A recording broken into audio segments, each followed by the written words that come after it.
अक्षरधाम फिज अच्छा, Akshardham, very good. Okay.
सभी लोगों को एक बार फिर से शुभकामनाएं। आप सभी लोग लगातार 1 जनवरी से हमारी इस ऑनलाइन वेबिनार सीरीज केसबुक में लगातार जुड़ते जा रहे हैं और कुछ ना कुछ नया हमेशा सीखते जा रहे हैं। आप सभी को साधुवाद। पिछली 1 जनवरी इस नव वर्ष से हमने इस केसबुक सीरीज के माध्यम से आप सभी को बेसिक डॉक्यूमेंटेशंस की जो आपकी कमियां रहती हैं उनके बारे में अवगत कराना सिखाया और लगातार हमारा प्रयास है कि हम आप लोगों को इसी प्रकार से आगे और भी बेहतरीन डॉक्यूमेंटेशन पार्ट कंप्लीट करवा सकें, क्योंकि जब आपका डॉक्यूमेंटेशन पार्ट सॉलिड रहेगा तभी आप आगे ग्रांट एप्लीकेशंस और अन्य चीजों के फायदे ले सकेंगे। आप सभी लोगों ने हमारे पिछले सेशंस में संस्थाओं के रजिस्ट्रेशन के प्रकार, रजिस्ट्रेशन में खामियां, बायोलॉज में खामियां, पैन जो हम पैन कार्ड बनाते हैं उसकी खामियां, टैन एप्लीकेशन की खामियां आदि बहुत सारी चीजें आपने हमारी इस फेसबुक सीरीज से सीखी हैं और जानने का प्रयास किया है कि किस प्रकार से हम उन कमियों को स्वयं से दूर कर सकते हैं, जिसके लिए हमें किसी भी कंसल्टेंट की आवश्यकता नहीं है। और बहुत ही खुशी की बात है कि लगभग अगर मैं अभी तक की हमारी कॉल डिटेल्स को चेक करूं तो लगभग 1700 से अधिक एनजीओज ने हमें बताया कि हमारी इस केसबुक सीरीज से उन्हें कितना बेनिफिट मिला है, किस प्रकार से वो लोग अपने डॉक्यूमेंटेशन को कंप्लीट कर पाए हैं, अपनी गलतियों को सुधार पाए हैं और कैसे उन्होंने अपने डॉक्यूमेंटेशन पार्ट को मजबूत किया है।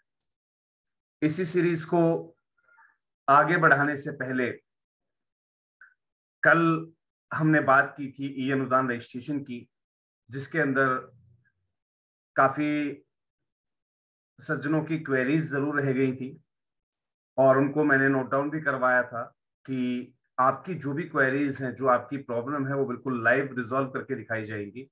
बशर्ते उसके लिए आपको ऑनलाइन रहना पड़ेगा, यानी कि आपका पीसी, आपका जो कंप्यूटर है, आपका जो लैपटॉप है वो ऑनलाइन रहे और साथ ही एक्सीलेंट ब्रेडविड्थ कनेक्शन के साथ साथ आपको अपनी पीसी का जो एनीडेस्क आईडी है या अन्य और कोई आईडी जिसके माध्यम से हम पीसी को शेयर कर सकें, वो आप तैयार रखिएगा। तो अगर ऐसी किसी की कंडीशन है कि जिनका कल का प्रॉब्लम रिजॉल्व नहीं हुआ था ई अनुदान रजिस्ट्रेशन का, तो वो अपना हैंड रेज कर सकते हैं।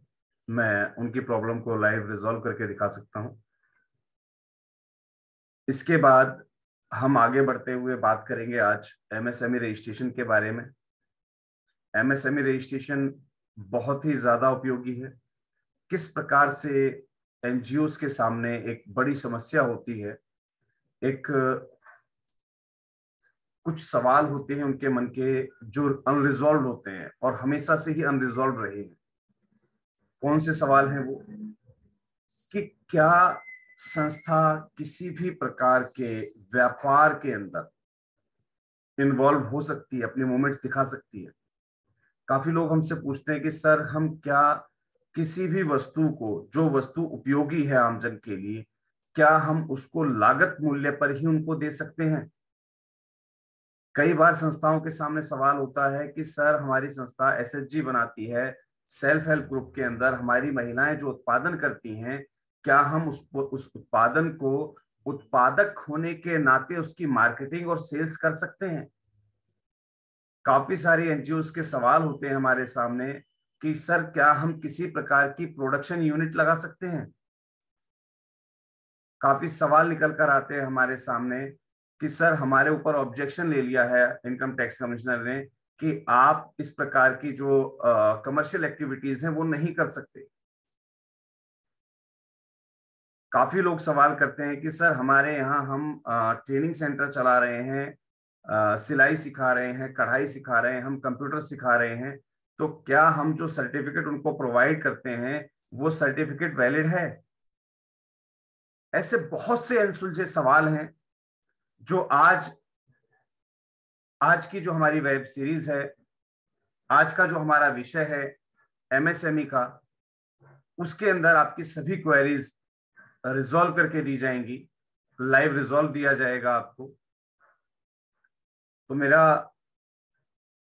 आप सभी लोगों से निवेदन है कि आप लोग जो है भले ही अपने वीडियोस ऑफ कर लें, लेकिन जो शेयर स्क्रीन आपके साथ की जा रही है उसको ध्यान से देखते रहें, जिससे कि आपके पास डाटा बैलेंस की कमी ना रहे।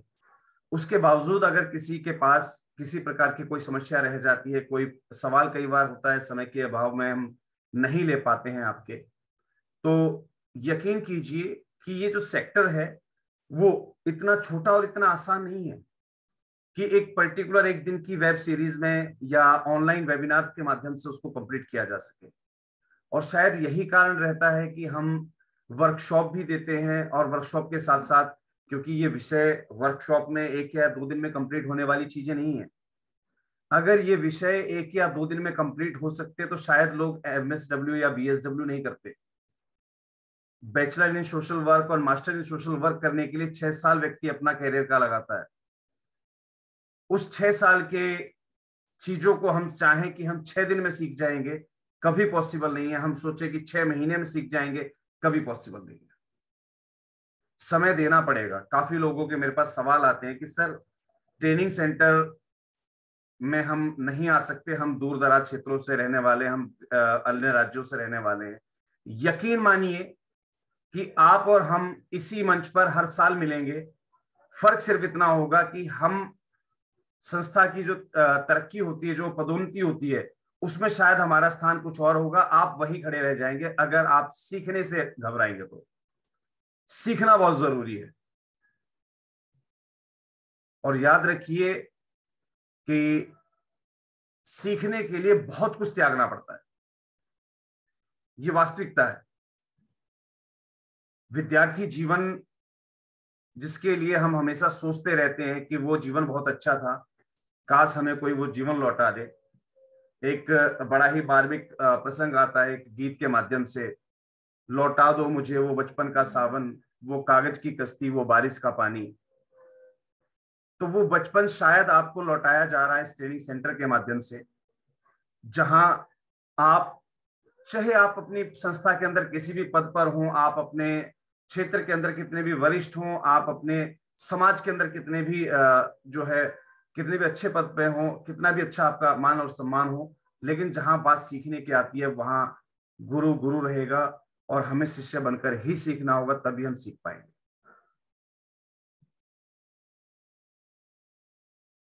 बड़े बुजुर्ग हमारे कहावत कहते थे, गुरु बिन ज्ञान नहीं, गुरु बिन ध्यान नहीं, गुरु बिन सीज है सहज ना लहत्व है। तो गुरु के बिना कुछ भी नहीं है। कहीं ना कहीं किसी ना किसी को गुरु मानना पड़ेगा, सीखना पड़ेगा। और इस लाइन के अंदर ये मान के चलिए, ये आपको एक बहुत ही बेहतरीन अपॉर्चुनिटी दी जा रही है कि आपको BSW MSW करने के लिए 6 साल खराब करने की आवश्यकता नहीं है। आप ट्रेनिंग सेंटर में 15 दिन की ट्रेनिंग लेकर आप बेहतरीन अपने आप को अपने सेक्टर के अंदर जो है परफॉर्म कर सकते हैं। और सिर्फ आपका उपस्थित होना आवश्यक नहीं है, याद रखिएगा, जब तक हमारे सभी मेंबर्स, जो हमारी मुख्य कार्यकारिणी होती है, उसके सभी मेंबर्स को उनकी रोल्स एंड रिस्पॉन्सिबिलिटीज का एहसास नहीं होगा, तब तक एक संस्था कभी भी तरक्की नहीं कर सकती। ये एक प्रैक्टिकल चीज है, इसको नोट डाउन कर लीजिएगा आज। तो बहुत सारी विशेष चीजें हैं, बहुत सारे सेगमेंट्स ऐसे रह जाते हैं जो वर्कशॉप्स के अंदर सिखाए नहीं जा सकते, उतना समय हमारे पास पर्याप्त नहीं होता है, काफी बार हम आपके प्रश्न नहीं ले पाते हैं। तो बिल्कुल घबराने की आवश्यकता नहीं है। ट्रेनिंग सेंटर इसीलिए दिया गया है कि वहां आप हमारे सर्विलांस के अंदर 24/7 रहेंगे। आपके रुकने की व्यवस्थाएं, खाने की व्यवस्थाएं सब वहीं की जाएंगी। 15 दिन आवासीय प्रशिक्षण रहेगा आपका। तो एक पूरा समय मिलेगा आपको पूछने का, बताने का, मन की जिज्ञासाएं, मन के सवाल। और साथ ही साथ सिर्फ किताबी ज्ञान से कुछ नहीं होगा, प्रैक्टिकल अनुभव होना बहुत ज्यादा जरूरी है। और प्रैक्टिकल अनुभव होने के लिए यकीन मानिए कि हमें और आपको फील्ड में उतरना पड़ेगा और उतर के सीखना पड़ेगा। जब तक हम फील्ड में खुद उतर के नहीं सीखेंगे, तब तक हम अपनी संस्था में ना बेहतरीन कर सकते हैं, ना करवा सकते हैं। तो कोशिश कीजिएगा, जिन संस्थाओं ने 11 और 12 फरवरी की जो वर्कशॉप है, जो कि मिर्जापुर उत्तर प्रदेश में होने जा रही है, उसके लिए अभी तक अपना रजिस्ट्रेशन प्रस्तुत नहीं किया है, 25 तारीख से पहले पहले आपका रजिस्ट्रेशन कंप्लीट करवा लीजिएगा। उसके बाद केवल और केवल तत्काल रिजर्वेशन सीट्स ही हमारे पास बचेंगी। शायद उनके चार्जेस और भी ज्यादा हो सकते हैं, पहली चीज। दूसरा, जिन संस्थाओं को ट्रेनिंग सेंटर में आकर सीखना है, उनके लिए बहुत जरूरी है कि आपका रजिस्ट्रेशन जिस भी बैच के अंदर आप रजिस्ट्रेशन करवाते हैं, मान लीजिए आप 7 अप्रैल के बैच में आने वाले हैं, तो आपका रजिस्ट्रेशन 60 दिन पहले हो जाना अनिवार्य है। क्योंकि बहुत सारी व्यवस्थाएं होती हैं जिनको आपके लिए तैयार किया जाना होता है, बहुत सारे प्रिंटिंग मटेरियल होते हैं जिनको आपके लिए तैयार किया जाना जरूरी होता है। आपकी संस्था का प्रोफाइल हमारे पास होता है जिसके ऊपर टीम वर्क करेगी, जो कि आपको आपकी संस्था के हिसाब से गाइडलाइंस प्रोवाइड की जा सके।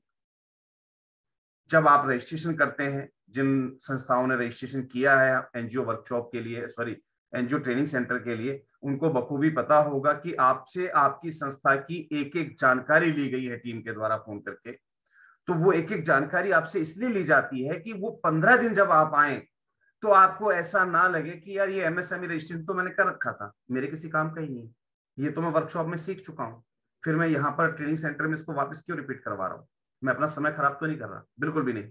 आपकी जो जानकारी है वो हमारे पास अवेलेबल रहती है और वहां पहले से ही निष्कर्ष निकाल लिया जाता है कि आपके यहाँ पर क्या क्या चीजों की अब कमी है, किन किन चीजों को दूर करना है, किन किन चीजों के बारे में हमें आपको सिखाना है। तो ये बहुत ज्यादा जरूरी हो जाता है। और यकीन मानिए, मैं आपको फिर दोहरा रहा हूं बात को कि आपकी 3 साल की जो मेहनत होती है, जो एक एकेडमिक सेशन में सीखी जाती है बीएसडब्ल्यू और एमएसडब्ल्यू करके, और उसके बाद फील्ड का कुछ अनुभव चाहिए होता है, ये सारा का सारा अनुभव 6 से 7 साल का जो प्रक्रम रहता है, वो 15 दिन में भी पॉसिबल तो नहीं है। लेकिन प्रयास पूरा रहेगा कि सिर्फ और सिर्फ टू द पॉइंट चीजें आपको सिखाकर, फील्ड की आपको ट्रेनिंग देकर आपको इतना सक्षम बना दिया जाए कि आप अपनी संस्था के लिए खुद से फंड रेजिंग कर सके और अपनी टीम को आप बेहतरीन तरीके से डायरेक्शंस दे सकें, जिससे कि आपकी टीम एक बेहतरीन काम कर सके। चलिए, अब सीरीज को आगे बढ़ाते हुए मैं आपके साथ अपनी स्क्रीन शेयर करने जा रहा हूं। काफी सवाल हमारे पास बीच में अवेलेबल हुए थे कि क्या जो 11 और 12 फरवरी को संस्थाएं उपलब्ध होंगी, जो अटेंड करेंगी वर्कशॉप, क्या उनको सर्टिफिकेट दिया जाएगा। सर यकीन मानिए, आपको 2 चीजें बहुत क्लियर रूप से बताई गई हैं। जो भी संस्थाएं राष्ट्रीय एनजीओ महासंघ से संबद्ध हैं या होने वाली हैं, यानी कि वर्कशॉप से पहले पहले जो संस्थाएं संबद्ध हो जाएंगी सॉरी, उनको उनके राज्य में राष्ट्रीय एनजीओ महासंघ का एक पदभार दिया जाना है, एक पद दिया जाना है। उस पद से रिलेटेड आपका जो सर्टिफिकेशन है एफिलिएशन जो सर्टिफिकेशन है आपका, आपका जो अथॉरिटी लेटर है, वो आपको उसी वर्कशॉप में दिया जाएगा, पहली चीज। दूसरा, राज्य कार्यकारिणी का गठन भी उसी वर्कशॉप में किया जाएगा और वहां उपस्थित संस्थाओं को ही वरीयता दी जाएगी, दूसरी चीज। तीसरा, वहां पर उपस्थित सभी संस्थाओं को पार्टिसिपेशन सर्टिफिकेट आवश्यक रूप से प्रोवाइड किया जाएगा। ये हम हर सीरीज में प्रोवाइड करते आए हैं, तो वहां भी आपको जो है वर्कशॉप का जो आपका सर्टिफिकेट है वो आवश्यक रूप से दिया जाएगा, सर्टिफिकेट ऑफ पार्टिसिपेशन।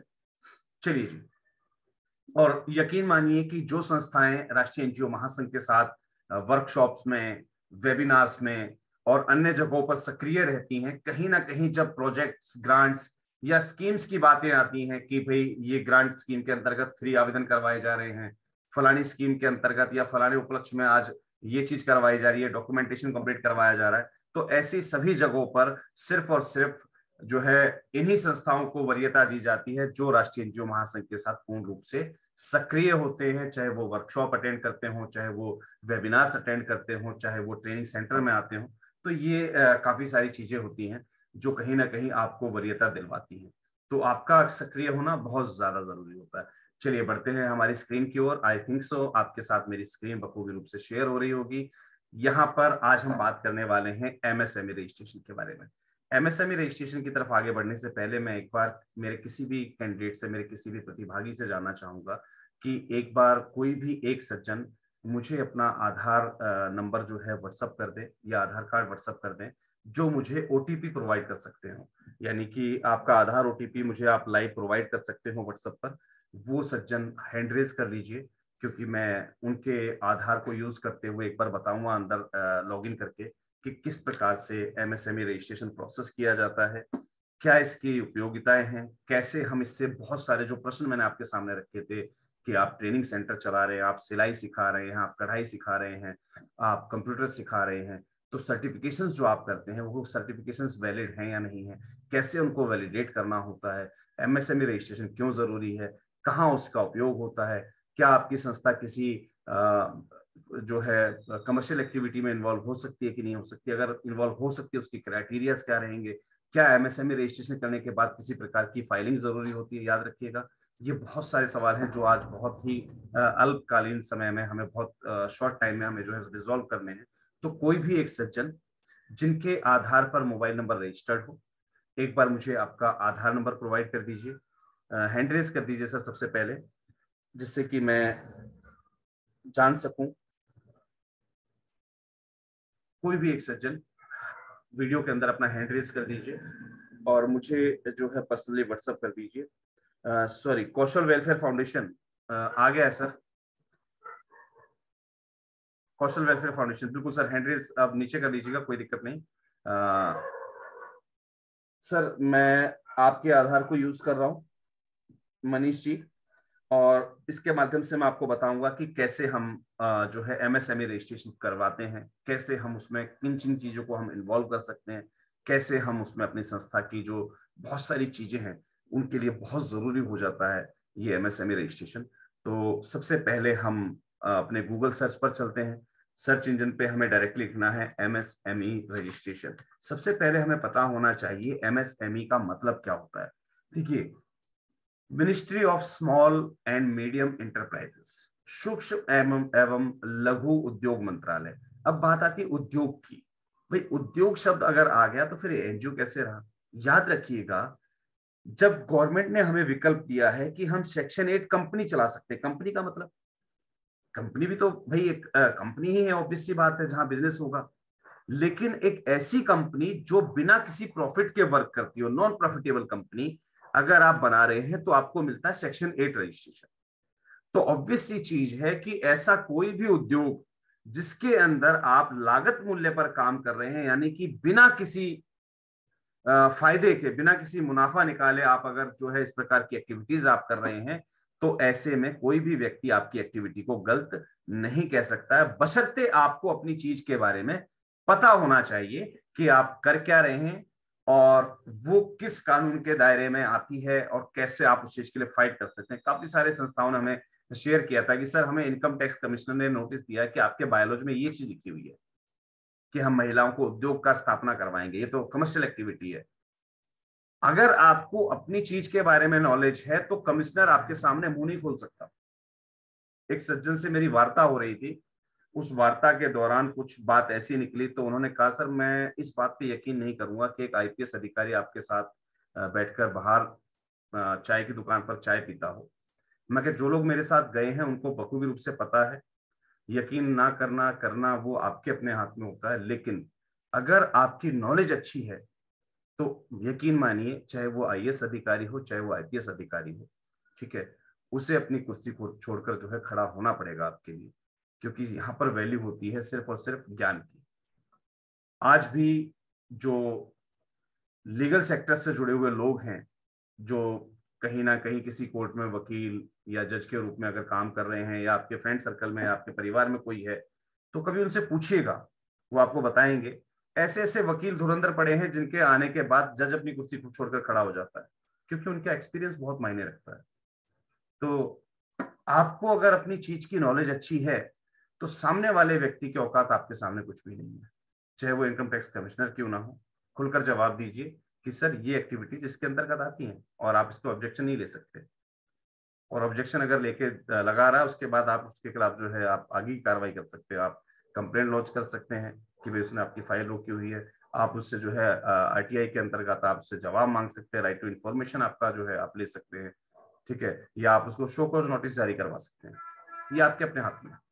तो काफी सारी चीजें होती है। देखिए मैंने आपके सामने सर्च किया उद्यम रजिस्ट्रेशन, सॉरी एमएसएमई रजिस्ट्रेशन मैंने आपके सामने सर्च किया था, मैं आपको फिर से बता देता हूँ।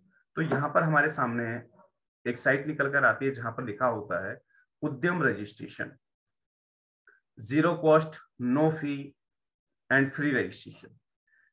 ये रजिस्ट्रेशन बिल्कुल पूर्ण रूप से फ्री होता है। जब भी आप किसी कंसल्टेंट से अपना कोई भी काम करवाते हैं तो वो अपना कंसल्टेंसी चार्ज लेता है आपसे, और यहां तक कि इस साइट पर बड़े क्लियर रूप से बताया जाता है कि बिवेयर ऑफ फेक साइट्स।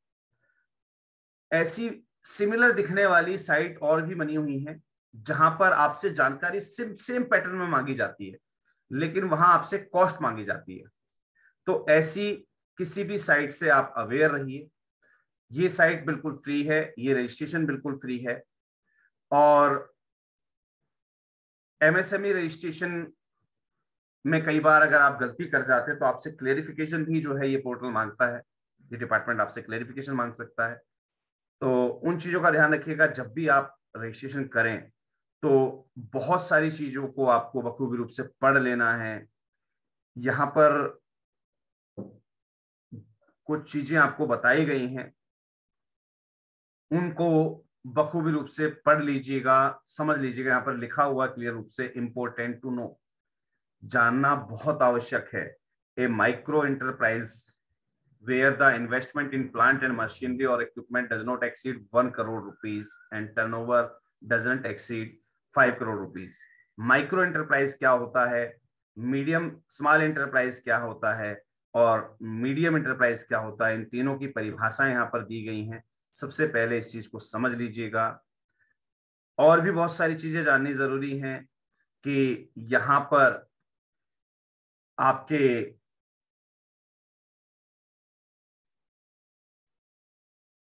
इस रजिस्ट्रेशन को उद्यम रजिस्ट्रेशन कहा जाता है, और जो आप प्रोसेस करते हैं, एंटरप्राइज लगाते हैं, वो उद्यम के रूप में जानी जाएगी। परमानेंट रजिस्ट्रेशन आपको दिया जाता है। रजिस्ट्रेशन के बाद आपके रजिस्ट्रेशन प्रोसेस कंप्लीट होने के बाद आपको एक सर्टिफिकेट इश्यू होता है ऑनलाइन ही। इस सर्टिफिकेट पर एक क्यूआर कोड होता है, डायनेमिक क्यूआर कोड, जो कि वेब पेज और आपकी जो है आपके वेब पेज की और सब चीजों की जानकारी वहां से आप उस कोड के द्वारा ले सकते हैं। इस रजिस्ट्रेशन को रिन्यू करने की आवश्यकता कभी नहीं होती है। सिंगल विंडो सिस्टम होता है आपके सभी कंट्रोल्स के लिए, और जितने भी डीआईसी ऑफिस होते हैं, डिस्ट्रिक्ट इंडस्ट्रियल कॉम्प्लेक्स, जितने भी डीआईसी ऑफिस होते हैं, वहां पर आपका ये जो सर्टिफिकेट है वो यूज में आता है। ये रजिस्ट्रेशन बिल्कुल फ्री है और इसके लिए किसी प्रकार का किसी को कोई चार्ज देने की आवश्यकता नहीं होती है। उसके बावजूद अगर आज आपको सिखाया जाएगा कैसे रजिस्ट्रेशन को कंप्लीट करते हैं, लेकिन अगर उसके बावजूद भी आप किसी कंसल्टेंट का सहायता लेते हैं तो ऑब्वियस सी बात है वो अपनी कंसल्टेंसी चार्ज आपसे जरूर लेगा। एमएसएमई रजिस्ट्रेशन फुल्ली ऑनलाइन है, पेपरलेस है और सेल्फ डिक्लेरेशन बेसिस पर है। किसी डॉक्यूमेंट्स या प्रूफ की आवश्यकता नहीं होती है इसके लिए, केवल आधार नंबर काफी है आपके रजिस्ट्रेशन के लिए। पैन और जीएसटी आप इससे अपना लिंक कर सकते हैं डाटाबेस में। ये सिस्टम जो है फुली इंटीग्रेटेड है इनकम टैक्स और जीएसटी सिस्टम से। तो याद रखिएगा, जब आप यहाँ पर जो भी जानकारी अपनी देते हैं वो बहुत ज्यादा इंपॉर्टेंट हो जाती है। और काफी लोगों ने रजिस्ट्रेशन बिल्कुल कर रखा होगा, मैं आपकी बात से बिल्कुल सहमत हूँ, लेकिन इस रजिस्ट्रेशन के करने के दौरान या करते समय आपने क्या क्या गलतियां की हैं आज आपको उन चीजों के बारे में पता लग जाएगा। तो हम सबसे पहले बात करते हैं कि हमें रजिस्ट्रेशन करना कैसे होता है। देखिए, यहाँ पर हमें दिए हुए हैं welcome to register here for new enterprise who are not registered. जो रजिस्टर्ड नहीं है उन्हें यहाँ पर क्लिक करना है। You can migrate the Udyam registration here for those already having registration as UM. अगर आपके पास ऑलरेडी रजिस्ट्रेशन है, यहाँ से आप क्लिक करके जो है उसको चेंज कर सकते हैं, उसमें जो भी कमियां हैं आपकी दूर कर सकते हैं। आपके पास पुराना सर्टिफिकेट है, बहुत पुराना एक सर्टिफिकेट आया करता था, अगर वो है तो उसको भी यहाँ से आप अपग्रेड कर सकते हैं। तो पहले हम चलते हैं यहाँ पर न्यू रजिस्ट्रेशन पर। न्यू रजिस्ट्रेशन पर क्लिक करने के बाद सबसे पहले आपके पास आता है आधार नंबर। अब ऑब्वियस सी बात है, संस्था का तो आधार नंबर होता नहीं है, तो यहां पर आधार नंबर किसका मांगा गया है? ऑथोराइज सिग्नेचरी का, यानी कि ऑथोराइज रिप्रेजेंटेटिव का। जिस व्यक्ति को आपने संस्था में ऑथोराइज रिप्रेजेंटेटिव बनाया हुआ है, कोशिश कीजिए कि आप यहां पर उनका आधार यूज करें, पहली चीज। दूसरा, जब भी कई बार क्या होता है कि हम यहाँ पर जो है हमारे यहाँ संस्था है तो ऑब्वियस सी चीज है कि हमारे यहाँ जो है वो बार बार चेंज हो जाते हैं। कौशल वेलफेयर सोसाइटी, अगर आप मुझे सुन पा रहे हैं तो संस्था का पैन कार्ड भी मुझे आप व्हाट्सएप कर दीजिएगा। चलिए जी। तो यहाँ पर क्या होता है कि हम जो रजिस्टर्ड एप्लीकेंट होता है हमारा, उसके माध्यम से हम इसको रजिस्ट्रेशन को तो कंप्लीट कर लेते हैं, लेकिन कई बार क्या होता है कि हमारा वो व्यक्ति चेंज हो गया। तो ऐसी स्थिति में क्या है कि आप इसको वापस फिर से अपडेट कर सकते हैं। यहाँ पर अपडेट डिटेल्स का ऑप्शन होता है हमारे पास, यहाँ पर अपडेट डिटेल का ऑप्शन हमारे पास स्क्रीन पर अवेलेबल होता है। यहाँ पर हमारे पास होम पेज है जिस पर हम अभी वर्क कर रहे हैं। दूसरा होता है हमारे पास एनआईसी कोड। एनआईसी कोड की अभी आपको कोई आवश्यकता नहीं है, जब आपका यूजेस बताए जाएंगे उसमें बताया जाएगा एनआईसी कोड के कहाँ उपयोग होते हैं। यूजफुल डॉक्यूमेंटेशन क्या होते हैं, ये देखिए काफी लोग पूछते हैं सर उद्यम रजिस्ट्रेशन के बेनिफिट्स क्या हैं। मैंने कई बार बताया है कि जो साइट आपको बताई जाती है एक बार विजिट जरूर किया कीजिए। विजिट करेंगे तो बहुत कुछ सीखने को मिलेगा। यहाँ पर क्लियर रूप से बताया गया है क्या इसकी इंपॉर्टेंस है, उद्यम रजिस्ट्रेशन के बेनिफिट्स क्या क्या हैं। तो सीखना आपको है, देखेंगे, विजिट करेंगे, घूमेंगे, सीखेंगे, तभी आप कर पाएंगे। जो भी साइट के हाइलाइट्स हैं वो यहाँ पर बताए गए हैं, सैंपल फॉर्म दिया गया है, गाइडलाइंस दी गई हैं, सर्कुलर्स ऑर्डर्स जो पास होते हैं वो बताए गए हैं, उद्यम रजिस्ट्रेशन की बुलेटिन्स आपको दी गई हैं, है ना। इंपॉर्टेंट कम्युनिकेशंस यहाँ पर अवेलेबल हैं। यहाँ से आप अपने सर्टिफिकेट को प्रिंट कर सकते हैं, वेरीफाई कर सकते हैं। तो ये सारी चीजें आपको दी गई हैं। अगर आप अपना उद्यम या यूएएम नंबर भूल जाते हैं तो यहाँ से आप उसको रिट्राइव कर सकते हैं। यहाँ पर आप अपने रजिस्ट्रेशन अगर आपने गलत कर दिया है, क्योंकि आज आप जानकारी जब आपको पता लगेगी तो बहुत सारी संस्थाएं वही निकलेंगी जिनको कहेंगे सर हमसे गलती हो गई है। तो यहाँ पर ऑप्शन मिलेगा आपको अपडेट या कैंसिल करने का। तो यहाँ से आप अपडेट या कैंसिल करके उसको फिर से रजिस्ट्रेशन ले लीजिएगा। यहाँ से ऑफिसर्स लॉगिन या उद्यमी लॉगिन होती है। तो उद्यमी लॉगिन तभी होगी आपकी जब आप अपने आप को रजिस्टर कर चुके होंगे। तो चलिए बढ़ते हैं अब रजिस्ट्रेशन प्रोसेस की ओर। अब हम यहाँ पर बात करने वाले हैं आधार संख्या की। तो मैंने आपको बताया था कि यहाँ पर जो है हमें डालनी होती है ऑथराइज सिग्नेचरी की डिटेल्स। तो ऑथराइज सिग्नेचरी हमारे कौन है? मान लीजिए संस्था का अध्यक्ष है, तो हमने क्या किया, यहाँ पर उनका आधार नंबर हमने टाइप कर दिया और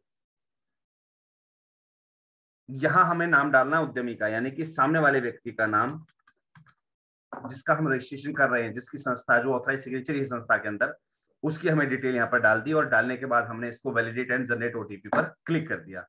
अब ऑब्वियस सी बात है कि सामने वाले व्यक्ति के पास, यानी आपका जो रजिस्टर्ड पर्सन है उसके पास जो है आपका ओटीपी चला जाता है। ओटीपी जैसे ही उनके पास जाता है आपको यहाँ पर वो ओटीपी डालना है। जैसा कि यहाँ पर बता भी देता है कि आपके आधार में कौन सा नंबर जुड़ा हुआ है, तो लास्ट के 4 डिजिट यहाँ पर दिखाई दे जाते हैं। जैसे यहाँ पर दिख रहा है आपको 1605। तो सामने वाले व्यक्ति का जो मोबाइल नंबर है जिसका लास्ट में 1605 है, उस पर ओटीपी चला गया है। कई बार क्या होता है, ओटीपी मिलने में समय लग जाता है या ओटीपी आने में समय अगर लगता है, तो ऐसे में घबराने की आवश्यकता बिल्कुल नहीं है। थोड़ी देर आप वेट कीजिएगा और जैसे ही ओटीपी आपको रिसीव हो जाता है उसके बाद आप आगे प्रोसेस कीजिएगा। इसमें कोई भी जल्दबाजी करने की आवश्यकता नहीं है। कई बार पोर्टल हैंग होता है, 10-10 मिनट तक ओटीपी नहीं आता है। अब मैं ओटीपी भेज चुका हूं ऑलरेडी। कौशल वेलफेयर फाउंडेशन, अगर आपके पास ओटीपी रिसीव हो गया तो आप मुझे व्हाट्सएप कर दीजिएगा।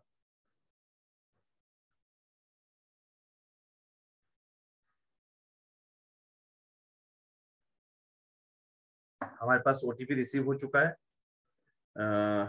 नहीं आया है अभी। सर ओटीपी आपके पास ऑलरेडी जा चुका है यहाँ से। अगर आप कॉल पर हैं तो ऑब्वियस सी चीज है, आपके पास ओटीपी नहीं आएगा।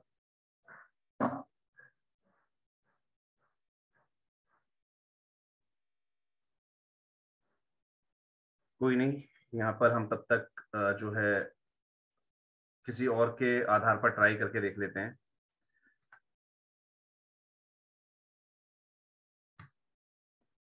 राजपूत कल्याण समिति, आ चुका है ओटीपी, सॉरी। चलिए जी,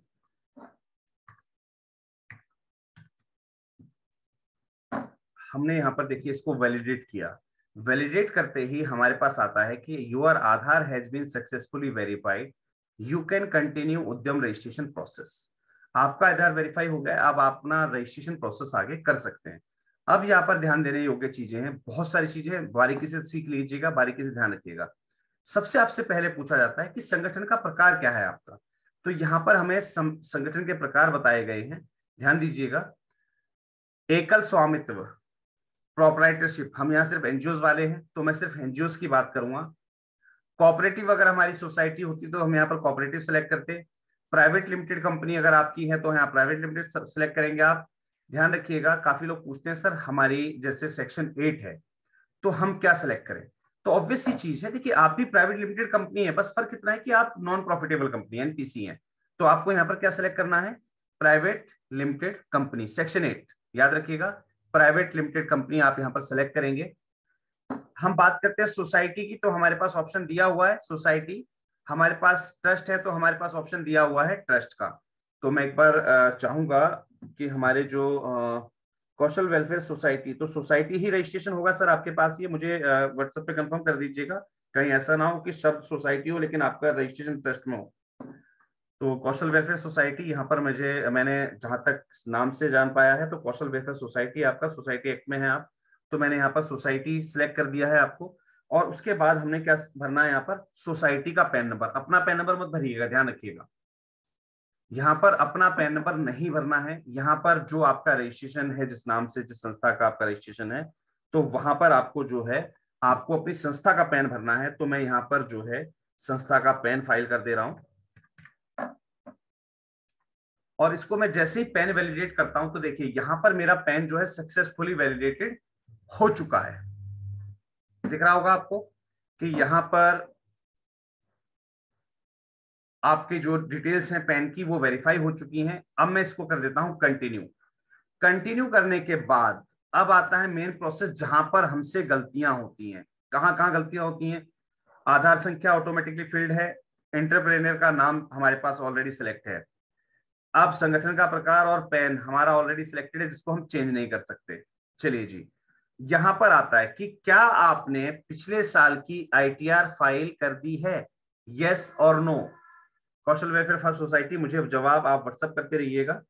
चलिए जी, यस, लास्ट ईयर की आपने आईटीआर फाइल कर दी है, लेकिन हम इसको अभी जो है सिलेक्ट नहीं कर पा रहे हैं। सॉरी, नो है आपका, ठीक है। चलिए, वैसे हम इसको चेंज नहीं कर पाएंगे। यहां पर हमारे पास पहला ऑप्शन आता है 4.3 में, डू यू हैव जीएसटी, क्या आपके पास जीएसटी नंबर है। अगर आपकी संस्था के पास जीएसटी नंबर होता है तो इसको आप यस करेंगे, अगर नहीं है तो इसको नो मत कीजिएगा। क्योंकि अगर आपके पास 12 और 80G है तो आपको सेलेक्ट करना है यहां पर एग्जेम्प्टेड। याद रखिएगा, अगर आपके पास जीएसटी नंबर नहीं है तो इसको नो सेलेक्ट कभी मत कीजिएगा। आप इसको क्या सेलेक्ट करेंगे, एग्जेम्प्टेड, यानी कि छूट प्राप्त। आपकी संस्था को छूट प्राप्त है, इसलिए आप इसको एग्जेम्प्टेड ही सिलेक्ट कीजिएगा। नो का ऑप्शन कभी मत डालिएगा। तो संस्था के पास 12 एटीजी है तो ऑब्वियस सी बात है हमारे पास एग्जेम्प्टेड है हम यहां से। जिन संस्थाओं के पास 12 एटीजी नहीं है वो क्या करेंगे, यहां पर आप तब भी एग्जेम्प्टेड ही डालिए। उसका एक कारण होता है, अगर आपकी टर्नओवर 40 लाख से ज्यादा है तो आप इसमें नो सेलेक्ट कीजिए कि भाई आपके पास है ही नहीं, आपने बनवाया ही नहीं, क्योंकि आप उसके दायरे में आते हैं। और मुझे पता है कि संस्थाओं की टर्नओवर एक साल के अंदर 40 लाख से ज्यादा जाएगी नहीं, बहुत सारी संस्थाओं को नहीं जा पाती। कोशिश कीजिए आप इस कॉलम को एग्जेम्प्टेड रखिए अगर आपके पास है सर्टिफिकेट। क्योंकि जैसे अभी हमने देखा था हमारा जो रोड सेफ्टी एडवोकेसी ग्रांट के बारे में एप्लीकेशन आई हुई थी, तो वहां पर हमें बताया गया था भाई जीएसटी नंबर चाहिए वहां पर, है ना। तो ऐसे में संस्थाओं को जीएसटी नंबर लेना पड़ जाता है। तो कोशिश कीजिए आप कि उसको आप लेके रखिए, अगर है आपके पास तो यस सेलेक्ट कर दीजिए, अगर नहीं है, नहीं ले रखा है आपने, तो इसको नो कर दीजिएगा। चलिए जी, अब बात करते हैं name of the entrepreneur as per PAN. तो यहां पर नेम ऑफ एंटरप्रेन्योर क्या आ गया आपका, मैसर्स कौशल वेलफेयर सोसाइटी। अब यहां पर हमसे पूछा जाता है कि आपका मोबाइल नंबर भेजिए और आपका मेल आईडी भेजिए। तो यहां पर हम जो है, जो हमारे पास मोबाइल नंबर जिससे हमने रजिस्ट्रेशन किया था, मैं कोशिश करूंगा कि वही मोबाइल नंबर यहां पर डाल देता हूं। अगर कोई और नंबर है संस्था का तो आप मुझे व्हाट्सएप कर दीजिएगा, और मेल आईडी भी। तो यहाँ पर हमें संस्था का जो है मोबाइल नंबर, जिसको हम परमानेंटली यूज करते हैं, जो हमने एनजीओ दर्पण में यूज किया, जो हमने ईएम दान में यूज किया, हमने रजिस्ट्रेशन के समय यूज किया, पैन में यूज किया, तो कोशिश कीजिए सभी जगह आपका सिंगल मोबाइल नंबर जो आपका परमानेंट मोबाइल नंबर है वही यूज कीजिएगा। और मेल आईडी जैसा कि हमने आपको बताया था कि यहाँ पर मेल आईडी वो यूज करनी है जो आपने संस्था की बनाई हुई है, ऑथेंटिक मेल आईडी। तो ऑथेंटिक मेल आईडी आपको यहाँ पर डालनी है। मेल आईडी भी भेजिएगा सर। तो हम यहाँ पर जो है, यहाँ पर मेल आईडी भी यूज कर लेते हैं अपनी।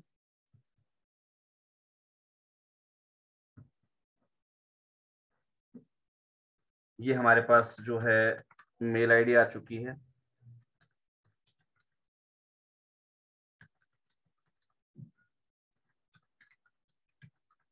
चलिए जी, हमने यहाँ पर मेल आईडी और मोबाइल नंबर डाल दी है। ये हमारे पास कैटेगरीज हैं, पार्टनरशिप बाय शेयर्स जो रहता है हमारे पास। तो ये हमें बताया जाता है कि ट्रस्ट में, सोसाइटी में मेंबर कंट्रीब्यूशन जिसका इतने परसेंट हो उसकी ही डिटेल यहाँ पर डालनी होती है। तो ऑब्वियस सी चीज है। अब यहाँ पर पूछा जाता है कि जो आपका ऑथराइज पर्सन है, जो आपका ऑथराइज व्यक्ति है, वो किस कैटेगरी से बिलोंग करता है, क्योंकि काफी सारी इसमें स्कीम ऐसी होती है जो कैटेगरी वाइज भी चलती हैं। तो आपकी जो कैटेगरी हो, जनरल, एससी, एसटी, ओबीसी, वो आपको यहाँ पर जो है सिलेक्ट कर देनी होती है। तो सर कंप्लीट लिख के भेजिएगा। ओके, चलिए जी, यहाँ पर हमें लिंक सेलेक्ट करना है, मेल, फीमेल, अदर्स, वो हमें यहाँ पर सिलेक्ट कर दिया है। अब आप जो है स्पेशली एबल्ड तो नहीं है, दिव्यांग तो नहीं है आप, तो वो चीज यहाँ पर हमें डालनी है। देन आफ्टर हमें पूछा जाता है इकाई का नाम। अब यहाँ पर है ध्यान देने योग्य चीजें। अगर आप कोई कंप्यूटर सेंटर चला रहे हैं तो उस कंप्यूटर सेंटर का नाम यहां पर डाला जाएगा। आप कोई सिलाई, कढ़ाई सिखाए, बुनाई सिखा रहे हैं संस्था में, तो उस सेंटर का नाम यहां पर डाला जाता है। तो अगर आप कुछ भी ऐसी एक्टिविटी नहीं कर रहे हैं तो डायरेक्टली आप यहां पर संस्था का ही नाम डालेंगे, यूनिट नेम में आप संस्था का नाम डालेंगे। यहां पर ये चीज क्लियर रखिएगा कि अगर आप कोई सिलाई कढ़ाई सेंटर या कंप्यूटर सेंटर चला रहे हैं तो उस सेंटर का नाम यहां पर डाला जाता है। ठीक है जी। तो यहाँ पर अभी हमने, जैसा कि संस्था बिल्कुल नई है, कुछ भी नहीं चला रही है, तो मैंने यहाँ पर डायरेक्टली क्या है, संस्था का नाम डाल दिया है।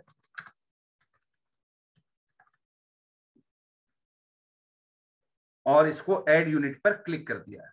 चलिए जी, यहाँ पर हमारी यूनिट एक जुड़ गई। अब मान लीजिए मैं यहाँ पर कंप्यूटर सेंटर चला रहा होता तो मैं यहाँ पर उस कंप्यूटर सेंटर का नाम लिख के उसको भी ऐड पे क्लिक कर देता। मैं सिलाई कढ़ाई सिखा रहा होता तो मैं उसको भी क्लिक करके यहाँ पर सिलेक्ट कर देता। उससे क्या है, यहाँ पर सीरियल नंबर में हमारी यूनिट नेम बढ़ते जाते, और उसी यूनिट नेम, ये सारे यूनिट नेम आपके सर्टिफिकेट पर लिख कर आएंगे। और अगर आपने यहाँ पर ये रजिस्ट्रेशन कर रखे हैं, मान लीजिए मैं यहाँ पर एक कंप्यूटर सेंटर चला रहा होता है, XYZ कंप्यूटर सेंटर, तो उस XYZ कंप्यूटर सेंटर को जब मैं यहाँ पर एनरोल कर चुका हूं, तो ऑब्वियस सी बात है कि जब मैं अपनी संस्था से उस व्यक्ति को, किसी भी हमारे प्रतिभागी को अगर मैं कंप्यूटर का सर्टिफिकेट दूंगा तो वो वैलिडेट होगा। याद रखिएगा, सिर्फ और सिर्फ कोर्स जो यूजीसी अप्रूव होते हैं, यानी कि यूनिवर्सिटी कोर्सेज जो होते हैं, हम वो नहीं चला सकते। सिलाई हम सिखा सकते हैं, कढ़ाई सिखा सकते हैं, ब्यूटिशियन कोर्स सिखा सकते हैं, यानी कि जो जो नॉर्मल जो हम जिन्हें गृह उद्योगों की बात करते हैं, ये सारी चीज, अगरबत्ती बनाना, मोमबत्ती बनाना, ये सब आप सिखाइए और उनके सर्टिफिकेट आप जनरेट कर सकते हो। वो सारे के सारे सर्टिफिकेट वैलिड हैं आपके। लेकिन उसके लिए आपको अपनी इकाइयों को यहाँ पर रजिस्टर करना होगा। इनको आप बाद में आकर भी चेंज कर सकते हैं कभी भी। तो ये चीज हो गई यहाँ पर क्लियर सभी को। अब मान लीजिए ये हमारा है कंप्यूटर सेंटर, तो हमें करना क्या है, यहां पर हमने इकाई का नाम सेलेक्ट करना है। याद रखिएगा, कंप्यूटर सेंटर हमने यहां पर सेलेक्ट किया। मान लीजिए हमारा कंप्यूटर सेंटर था, तो हमने यहां पर कंप्यूटर सेंटर सेलेक्ट किया। उसके बाद हमें भरना होता है यहां पर उसका पूरा पता, उस कंप्यूटर सेंटर का, जहां पर वो कंप्यूटर सेंटर चल रहा है। अभी हमारा कंप्यूटर सेंटर नहीं चल रहा है, यानी कि जाहिर सी बात है संस्था का ऑफिस है यहाँ पर, तो सिर्फ तो संस्था का ऑफिस में मकान नंबर या फ्लैट नंबर क्या रहेगा, मुझे आप व्हाट्सअप कर दीजिए, ये हम यहां पर भर देंगे। तो हमारे पास यहां पर जो है पूरा पता लिख के आप मुझे व्हाट्सअप कर दीजिएगा, कौशल वेलफेयर सोसाइटी, जिसमें आपका देखिए फ्लैट नंबर, भवन का नाम या बिल्डिंग का नाम क्या रहेगा, गांव या शहर कौन सा है, ब्लॉक कौन सा है, गली गली सड़क मार्ग या क्या कुछ है वो आपका है ना। तो वो अब यहाँ पर देखिए हम यहाँ पर भर देते हैं। यहाँ पर हमने बिल्डिंग का नाम, और ऑब्वियस सी बात है काफी जगह बिल्डिंग के नाम नहीं होते हैं, तो ऐसे में आप क्या करेंगे, यहां पर आप अपनी संस्था का नाम भर देंगे। ठीक है जी, लेकिन उसका भरने का तरीका बता देता हूं मैं आपको, क्या रहेगा, हेड ऑफिस या HO कर सकते हैं आप इसको, ठीक है, HO या BO ब्रांच ऑफिस है ना। तो यहां पर आप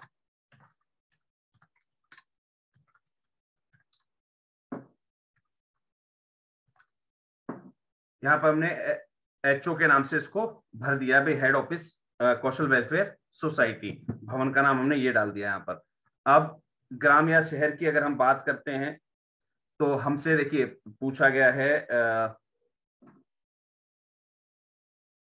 गांव या शहर, तो ये हो जाएगा हमारा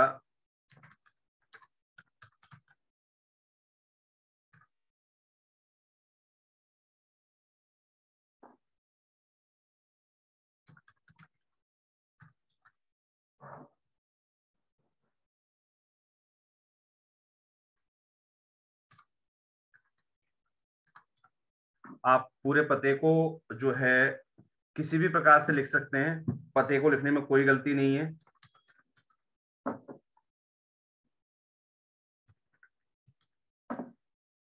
राज्य यहाँ पर हमने सिलेक्ट कर दिया और जिला सिलेक्ट कर दिया हमने यहाँ पर नॉर्थ दिल्ली। चलिए, ये हमारा यहाँ पर पूरा पता मैंने सिलेक्ट कर दिया है। सिलेक्ट करने के बाद इसको ऐड प्लांट पे हम क्लिक कर देते हैं। ये हो गया क्लिक। ध्यान रखिएगा, जैसे मान लीजिए अगर हमारे कंप्यूटर सेंटर होता तो हमारा वहां पर कंप्यूटर सेंटर वाला पता रहेगा। अब हमसे पूछा जाएगा कार्यालय का पता, कि आपका जो मेन कार्यालय है, आपका जो ऑफिस है वो कहां पर है। तो ऑब्वियस सी चीज है, अभी फिलहाल तो क्योंकि इस संस्था बिल्कुल नई है, अभी कोई कंप्यूटर सेंटर तो इनका चल नहीं रहा है, तो हम क्या करेंगे, हम सेम पता जो है इसमें यहाँ पर कॉपी पेस्ट कर देते हैं। लेकिन अगर आपका सेंटर अलग है तो सेंटर का पता आप ऑलरेडी ऊपर दे चुके हैं, यहां पर आपकी संस्था का पता आएगा। याद रखिएगा, इसमें जरा सी भी गलती मत कर दीजिएगा। जितने सेंटर्स आपके रहेंगे, आप मान लीजिए कोचिंग कई कई जगह, मान लीजिए आपका दूसरे स्टेट के अंदर आप अपना ट्रेनिंग सेंटर चला रहे हैं सिलाई कढ़ाई बुनाई का, तो आप वहां पर जो है सिलाई कढ़ाई बुनाई के उस सेंटर का पता डालिए। ठीक है जी, इस हर एक चीज एक जैसी नहीं करनी अपने को।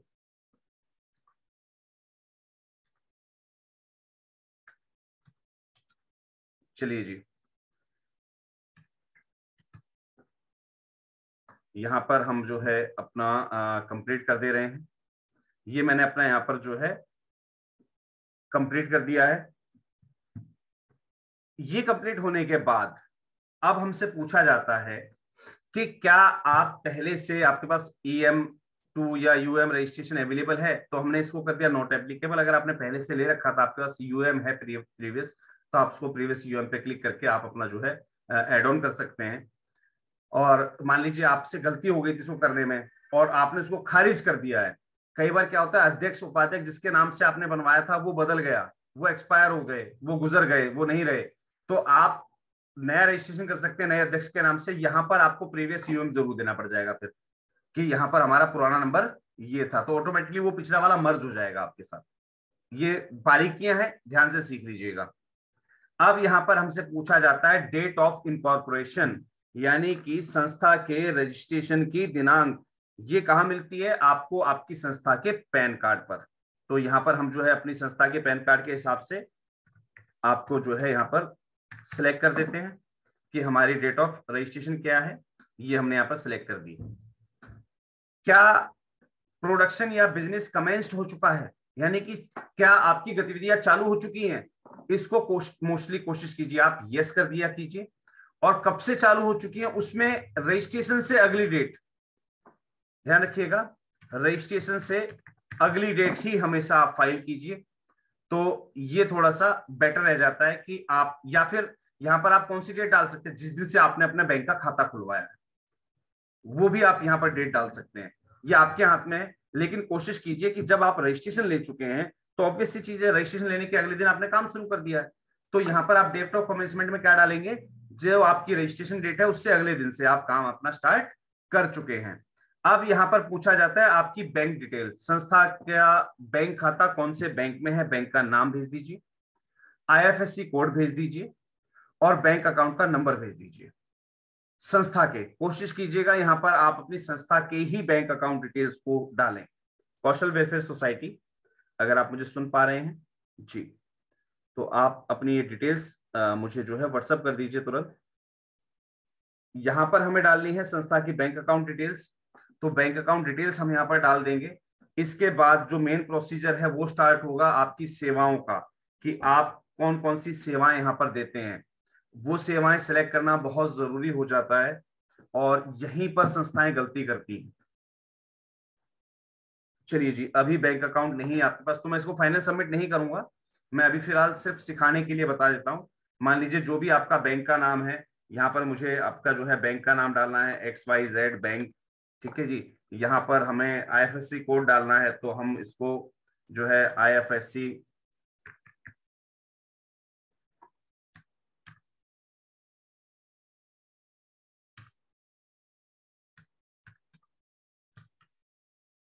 तो यहाँ पर मैंने IFSC कोड डाल दिया।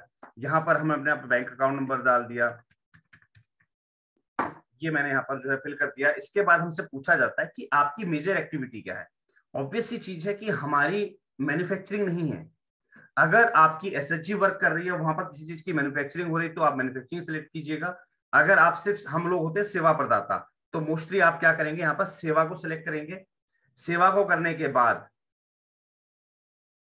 आप यहाँ पर जो है, आपसे दो चीज पूछ जाती है, ट्रेडिंग है आप या नॉन ट्रेडिंग है, यानी कि व्यापारिक संगठन है आपका या नॉन गैर व्यापारिक है। तो हम क्या सेलेक्ट करेंगे यहाँ पर? गैर व्यापारिक, यानी कि जो भी हम सेवाएं दे रहे हैं वो गैर व्यापारिक है। हम इसमें व्यापार नहीं कर रहे हैं, हम इसमें सेवा प्रदाता है, सिर्फ सोशल वर्क कर रहे हैं। तो सोशल वर्क दिखाने के लिए आपको यहाँ पर गैर व्यापारिक पर सेलेक्ट करना है, नॉन ट्रेडिंग पर। इस बात का बखूबी रूप से ध्यान रखिएगा। हमें अपनी एक्टिविटी कौन सी सिलेक्ट करनी है? सर्विस के अंदर नॉन ट्रेडिंग, यानी कि गैर व्यापारिक। अब गैर व्यापारिक पर सेलेक्ट करने के बाद हमसे पूछता है कि भाई आपको अब यहां पर जो है ना सर्विस कोड सेलेक्ट करने हैं। तो सर्विस कोड सेलेक्ट करने से पहले हमें यहां पर क्या करना है? नीचे ध्यान दीजिएगा, हमसे पूछा गया विनिर्माण, यानी कि मैन्युफैक्चरिंग, सर्विस, सेवा, ट्रेडिंग या व्यापारिक। तो हम सर्विस पे सिलेक्ट करेंगे पहले, याद रखिएगा, पहले हम कहां सेलेक्ट करेंगे? सर्विस पे। उसके बाद NIC कोड सर्च करेंगे। पहले सर्विस पे सिलेक्ट करना है, उसके बाद NIC कोड सिलेक्ट करना है। अब NIC कोड हम कौन सा लेंगे? जैसे अभी ये बिल्कुल नई संस्था है, तो हम क्या करेंगे, हम यहां पर लिखेंगे सोशल। चलिए जी, हमने यहां पर सोशल लिखा तो हमारे पास क्या आया?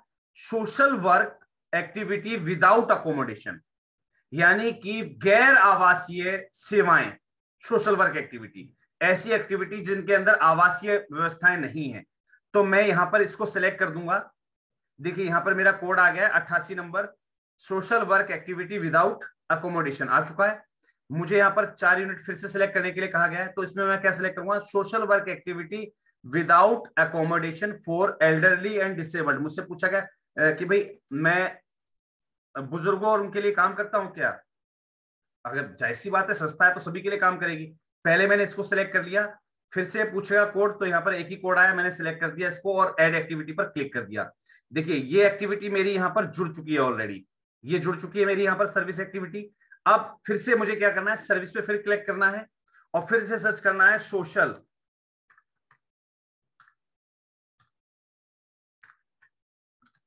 सोशल लिखते ही देखिए मेरे पास यहाँ पर फिर से वही एक्टिविटीज आ गई हैं। जैसे 88 नंबर में सिलेक्ट कर चुका था, 8800 है ना। अब यहाँ पर मुझे दूसरी नीचे और चेक करनी है, मैं इसको नीचे लेके जाऊंगा। यहां पर आ रहा है कंपलसरी सोशल सिक्योरिटी एक्टिविटी। क्या आप अगर सोशल सिक्योरिटी वर्क में आप वर्क कर रहे हैं तो आप इसको भी सिलेक्ट कर सकते हैं, 84-300 को भी, याद रखिएगा सोशल। लेकिन ये ध्यान रखिएगा ये तभी आएगी जब आप पब्लिक एडमिनिस्ट्रेशन एंड डिफेंस उसकी सोशल सिक्योरिटीज में है तो आप इसको तब सेलेक्ट कीजिएगा। अदरवाइज मैंने आपको बता दिया है कि यहाँ पर आप जो है एक हम सिलेक्ट कर चुके हैं, दूसरी मेन बता देता हूं आपको, जो सभी संस्थाओं को मेन तो रखनी होती हैं। यहाँ पर हम देखिए 84 और 100 कर चुके थे। इसके बाद देखिए other social work activity without accommodation, तो अदर सोशल एक्टिविटी जिसके अंदर अकोमोडेशन नहीं है उसको सिलेक्ट करना है। तो 88-90 या 88-900 एक ही बात है, यहाँ पर ये पूरा सिलेक्ट हो जाता है, 88, 88-90, 88-900। तो ये दो चीजें तो हो गई मेन, ये सभी संस्थाओं की होनी चाहिए सिलेक्ट। अब मान लीजिए हम चला रहे कंप्यूटर ट्रेनिंग सेंटर, अब यहां पर हम क्या डालेंगे, सर्विस, और यहां पर लिखेंगे कंप्यूटर, COMPU।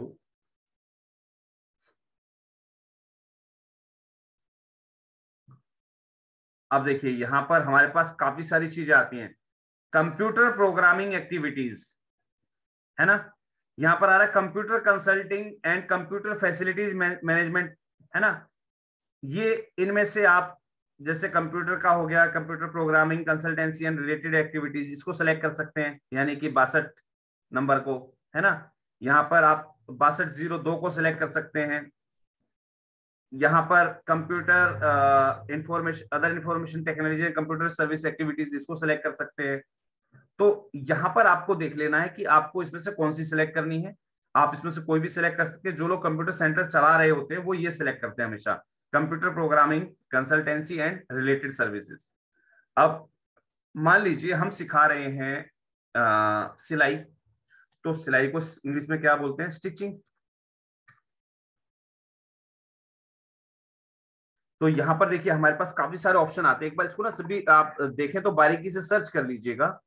तो यहाँ पर देखिए manufacturing of purse ladies handbag है ना, आप लेडीज पर्स हैंडबैग ये सब चीजें बनाते हैं, शू सैंडल चप्पल लेदर ये बनाते हैं। तो आपके यहाँ सिलाई में क्या सिखाया जा रहा है, तो वो चीज आपको जो है यहाँ पर सिलेक्ट कर देनी है, तो वो आपका सिलाई केंद्र के अंतर्गत है। बहुत सारी चीजें इसके अंदर, तो आप इनको एक बार ध्यान से देख लीजिएगा। आप यहाँ पर जो है ट्रेनिंग शब्द भी यूज कर सकते हैं, जैसे मैंने यहाँ पर ट्रेनिंग डाला तो हमारे पास पेट सर्विसेज भी आ चुकी हैं, ट्रेनिंग पेट्स ग्रूमिंग बोर्डिंग है ना। हमारे पास और भी बहुत सारी सर्विसेज आ जाती हैं। तो एक बार कोशिश कीजिएगा, ये जितनी भी सेवाएं होती हैं, ए आप डालेंगे, बी डालेंगे, ठीक है, तो लेटर वाइज ABCD डाल के आप सर्च करते रहिएगा, बहुत सारी सर्विसेज आपको यहाँ पर मिलेंगी। तो जिस सर्विसेज में आपकी संस्था एक्टिवेटेड है, जो सर्विस आपकी संस्था दे रही हो, उस सर्विस को आप यहाँ से सिलेक्ट कर सकते हैं, क्योंकि बहुत सारी संस्थाएं हैं जो SHG बनाकर काफी सारे काम करती हैं। कई लोग SHG में एडिबल ऑयल बनाते हैं, कई लोग मधुमक्खी पालन कर रहे होते हैं, कई लोग जो है फ्लोर मिल चला रहे होते हैं, आटा चक्की चलवा रहे होते हैं, मतलब गृह उद्योगों में बहुत सारी चीज लगवा देते हैं हम SHG में। तो जिसमें भी आपकी बेबी फूड्स में, बेकरी उसमें है ना, तो ये काफी सारी चीजें दी हुई हैं। इन सभी चीजों को आप यहाँ से 1 बाय 1 सिलेक्ट कर सकते हैं। करना क्या है, जैसे A B, अब इसके बाद में C पर आ गया, देखिए C में कोई नहीं दिखा रहा है यहाँ पर, अब मैं आ गया D पर, D में देखिए बहुत सारी चीजें दिखा रहा है ना। तो ABCD करते हुए आप इन चीजों को सर्च कर सकते हैं, और जो भी संस्था आपकी वर्क कर रही हो उससे रिलेटेड वर्क आप यहाँ पर जो है सिलेक्ट कर सकते हैं। अगर आप मैन्युफैक्चरिंग कर रहे हैं तो पहले यहाँ पर मैन्युफैक्चरिंग जरूर सेलेक्ट कर लीजिएगा, ये याद रखिएगा। अगर आपके यहाँ किसी भी चीज का उत्पादन हो रहा है तो आप यहाँ पर मैन्युफैक्चरिंग सेलेक्ट कीजिएगा। ट्रेडिंग शब्द हमें कभी सिलेक्ट नहीं करना है, बस ये याद रखिएगा, ट्रेडिंग शब्द हमें कभी भी सिलेक्ट नहीं करना है। चलिए जी, हमारी फिलहाल यहाँ पर देखिए 2 एक्टिविटीज हमारी जो थी वो हम सिलेक्ट कर चुके क्योंकि भाई नई संस्था है।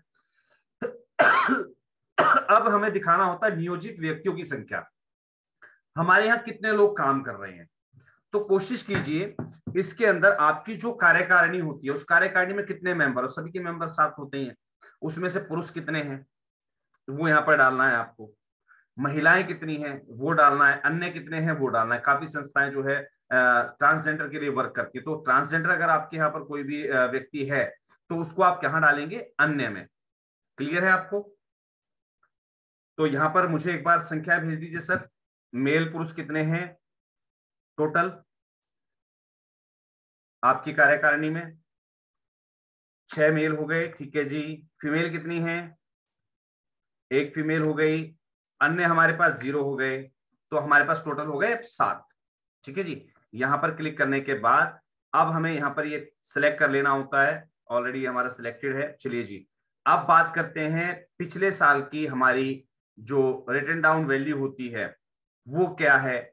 ये आपकी ऑडिट के हिसाब से भरी जाएगी, नहीं तो कोशिश कीजिए अगर आपको इसकी नॉलेज नहीं है, क्योंकि हमारी यहाँ पर प्लांट इन्वेस्टमेंट कुछ भी नहीं है हमारी, तो यहां पर आप मोस्टली कोशिश कीजिएगा इसको आप 0 फाइल कर दें। क्या फाइल करेंगे आप? 0, क्योंकि ये आपसे प्लांट मशीनरी की जो है कॉस्ट पूछी गई है, investment in plant and machinery. अगर आपकी प्लांट और मशीनरी में किसी प्रकार की इन्वेस्टमेंट है तो आप इसको फिल कीजिएगा, अदरवाइज नहीं। तो इसको आप 0 फिल कर दीजिएगा। ये डिक्लेरेशन बेसिस होती है तो इसमें कोई दिक्कत वाली बात नहीं है आपकी। ठीक है जी। टोटल टर्नओवर पूछा जाता है आपसे कि B21 का टर्नओवर क्या है ना, एक्सपोर्ट टर्नओवर क्या है। तो आप अगर आपकी ऑडिट फाइल हो चुकी है, टैक्स आप भर चुके हैं, ITR फाइल करवा चुके हैं, तो आप उसके हिसाब से इसको भरिएगा। ठीक है कि टोटल टर्नओवर क्या रही है आपकी B21 की, नहीं तो इसको जो है 0 फाइल कर दीजिएगा। अब इसमें आपसे 2-3 चीजें पूछी जाती जो बहुत ज्यादा इंपॉर्टेंट है, क्या वो ध्यान से सीख लीजिएगा। इसमें कहा गया कि क्या आप जैम पोर्टल पे रजिस्ट्रेशन चाहते हैं, इंटरेस्टेड हैं, तो आप इसको यस टिक कर दीजिए, क्योंकि आपकी मेल आईडी पर इससे संबंधित सारे अपडेट्स आते रहेंगे। आप जो are you interested in getting TREDS, तो TREDS जो पोर्टल होता है ये हमारे काम का नहीं होता, ये बिजनेसमैन के लिए होता है। इसको आप नो सेलेक्ट कर दीजिएगा। यहां पर हमसे पूछा जाता है कि are you interested in NCS portal getting registered in national career service पे, तो आप बिल्कुल इसको यस सेलेक्ट कर सकते हैं, क्योंकि हमारे यहाँ भी तो हम कई बार जो है जॉब्स निकालते हैं ना एनजीओ के मार्फत। तो जो है आप इसको यस भी कर सकते हैं, आप इसको नो भी कर सकते हैं। यहाँ पर एक विकल्प और पूछा जाता था आपसे कि आप स्टार्टअप रजिस्ट्रेशन चाहते हैं कि नहीं है, तो स्टार्टअप रजिस्ट्रेशन के लिए भी अगर ऑप्शन आपके में दिखाता है तो उसको आप यस कर दीजिएगा। ठीक है जी।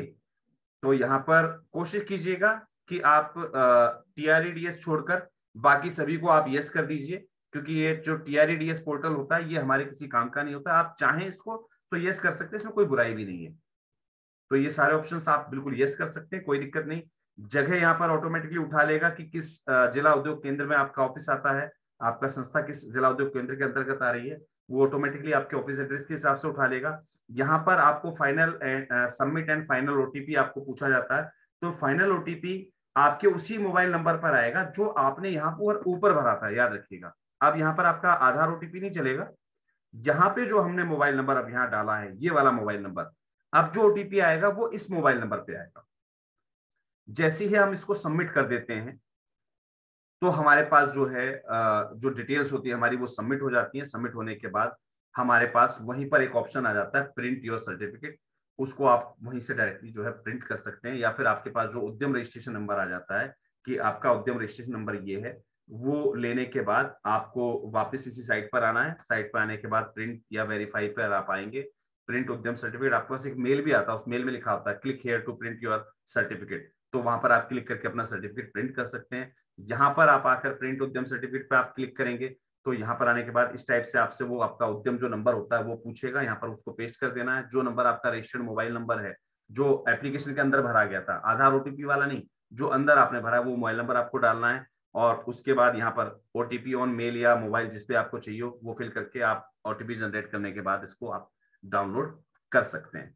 तो ये था छोटा सा प्रोसेस कि एनजीओ दर्पण MSME रजिस्ट्रेशन क्या होता है, इसकी इंपॉर्टेंस क्या है, मैंने आपको बताया। बहुत सारी संस्थाओं के सवाल थे, सर हम कंप्यूटर सेंटर चला रहे हैं, हम सर्टिफिकेट दे सकते नहीं दे सकते। अगर आपने अपने आप को यहाँ रजिस्टर्ड किया हुआ और वहां पर आपने अपनी एक यूनिट बनाई हुई है कंप्यूटर सेंटर की, तो आप सर्टिफिकेट जो देंगे वो वैलिडेट होगा।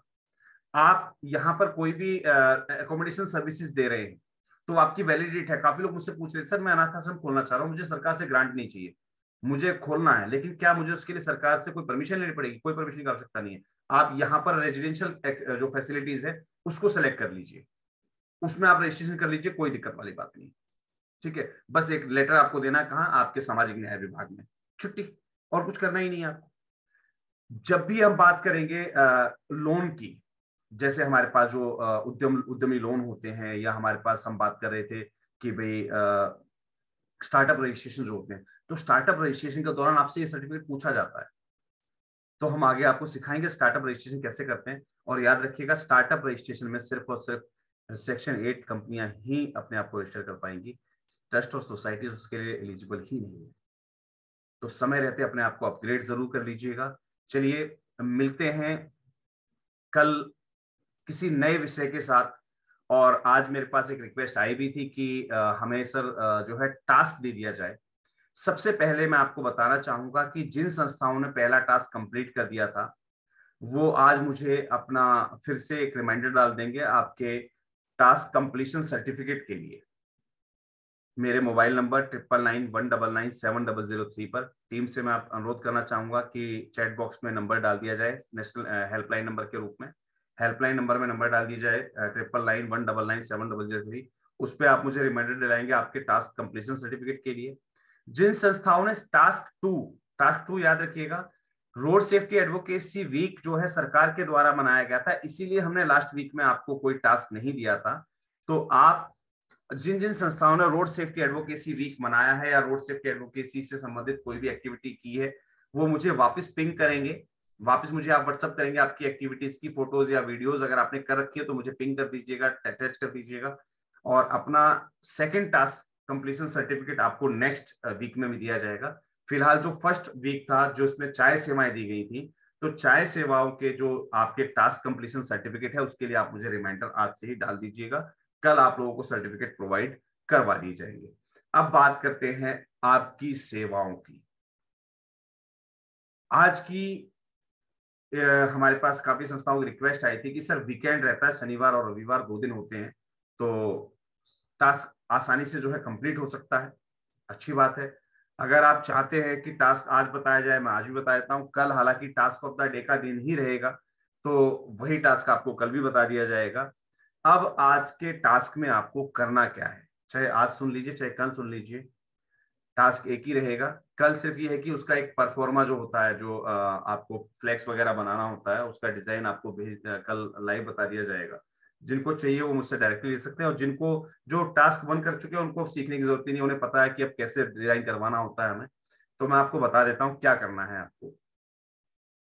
कोशिश कीजिए कि आप अपने यहाँ पर कम से कम 50 व्यक्तियों को भोजन कराने की व्यवस्था बनाइए। भोजन कैसे करवाया जाएगा, उसके लिए आपको घर से जो है 2 या 3 किलो आलू की अगर आप सब्जी बनाते हैं, बेहतरीन बन जाएगी। और साथ ही साथ 2 या 3 किलो आटे के आप जो है पूड़ियां तल सकते हैं। और ये सेवा आपको देनी कहां पर है, ये है मेन पॉइंट। ये सेवा आपको देनी है आपके सरकारी अस्पताल, आपका प्राथमिक स्वास्थ्य केंद्र जो है आसपास में, वहां ये सेवाएं देनी है। ये इस टास्क की कंडीशन रहेगी। तो कोशिश कीजिए कि 50 लोगों को आप भोजन करवाएं, और इस भोजन के लिए स्वेच्छा शुल्क आप रखिएगा कि कोई भी व्यक्ति अपनी इच्छा से 5 रुपए 10 रुपए कोई भी डोनेशन वो दे, चाहे वो 1 रुपया दे, और वो भोजन करे। तो स्वैच्छिक शुल्क आपको रखना है 1 रुपए 2 रुपए 5 रुपए, इससे ज्यादा शुल्क आपको नहीं रखना है। 5 रुपए से ज्यादा मत रखिएगा। तो 1 रुपए 2 रुपए या 5 रुपए में आपको ये सेवाएं देनी है, और ये सेवाएं आपके नजदीकी स्वास्थ्य केंद्र के पास देनी है। तो इसकी तैयारी आप लग जाइएगा। और पोस्टर पे जो आपका टाइटल रहेगा वो रहेगी आपकी सेवा भोज।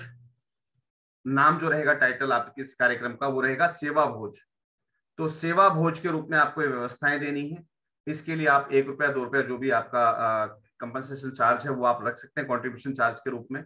आप 1 रुपये 2 रुपये या 5 रुपये में ये भोजन की व्यवस्थाएं आप अपने नजदीकी स्वास्थ्य केंद्र के पास उपलब्ध करवाएंगे। तो ये थी मैंने आपको जो है इस वीक का टास्क आपके साथ शेयर कर दिया है। पहला टास्क चाय सेवा का जो था वो आपको ऑलरेडी बता दिया गया है, जिसको कंप्लीट कर चुके हैं मुझे रिमाइंडर डाल दीजिएगा। आपके कंप्लीशन सर्टिफिकेट आपको जो है जनरेट कल की डेट में करवा दी जाएगी, कल और परसों की डेट में, यानी कि शनिवार या रविवार को आपको कंप्लीट करवा दी जाएंगे। तो उम्मीद करता हूं कि आज की जानकारी आपको सटीक लगी होगी, बेहतरीन लगी होगी। और अगर आपसे कोई भी गलतियां हुई हैं तो आप डायरेक्टली अपडेट डिटेल्स पर जाकर उसको अपडेट कर सकते हैं, कैंसिल कर सकते हैं, दूसरा जनरेट कर सकते हैं। इसमें कोई आपत्ति वाली बात नहीं है। चलिए जी, अब मैं चाहूंगा कि जो भी हमारे प्रतिभागी हैं, अगर कोई प्रश्न आपका है तो 1 बाय 1 आप हैंड रेज करके ले सकते हैं। शिव गोरक्ष समिति अपना सर, सॉरी मैंने गलती से सर आपका हैंड डाउन कर दिया है, एक बार मुझे वापस हैंड रेज कर दीजिएगा। शिव गोरक्ष समिति वापस हैंड रेज कर दीजिएगा सर। जी बिल्कुल, अपने आप को अनम्यूट कीजिए दादा और अपना प्रश्न रखिएगा। सर नमस्कार। नमस्कार जी। सभी को नमस्कार सर। एक सर मैं माफी चाहूंगा, आज मैं मीटिंग में थोड़ा लेट जुड़ पाया, कुछ घरेलू काम था सर जी। तो जो कल बात कर रहे थे हम उसके ऊपर, अगर आप ये वीडियो बना दी हो आपने तो सर तो मैं उसमें भी देख सकता हूँ। अगर जी कल जो अगर कोई जानकारी छूट गई है तो कल वीडियो में आपको मिल जाएगी। ठीक है जी, बस मॉर्निंग में सुबह 8 बजे, हाँ सुबह 8 बजे वीडियो अपलोड कर दी जाएगी सर। मुझे कल बात हुई थी ना कि वो जो मेरा नाम पूरा नहीं आ रहा था उसमें। जी बिल्कुल बिल्कुल सर। हाँ ठीक है श्रीमान जी, ठीक है, धन्यवाद। ओके जी। डॉक्टर राकेश केसरवानी, अपने आप को अनम्यूट की लीजिएगा सर।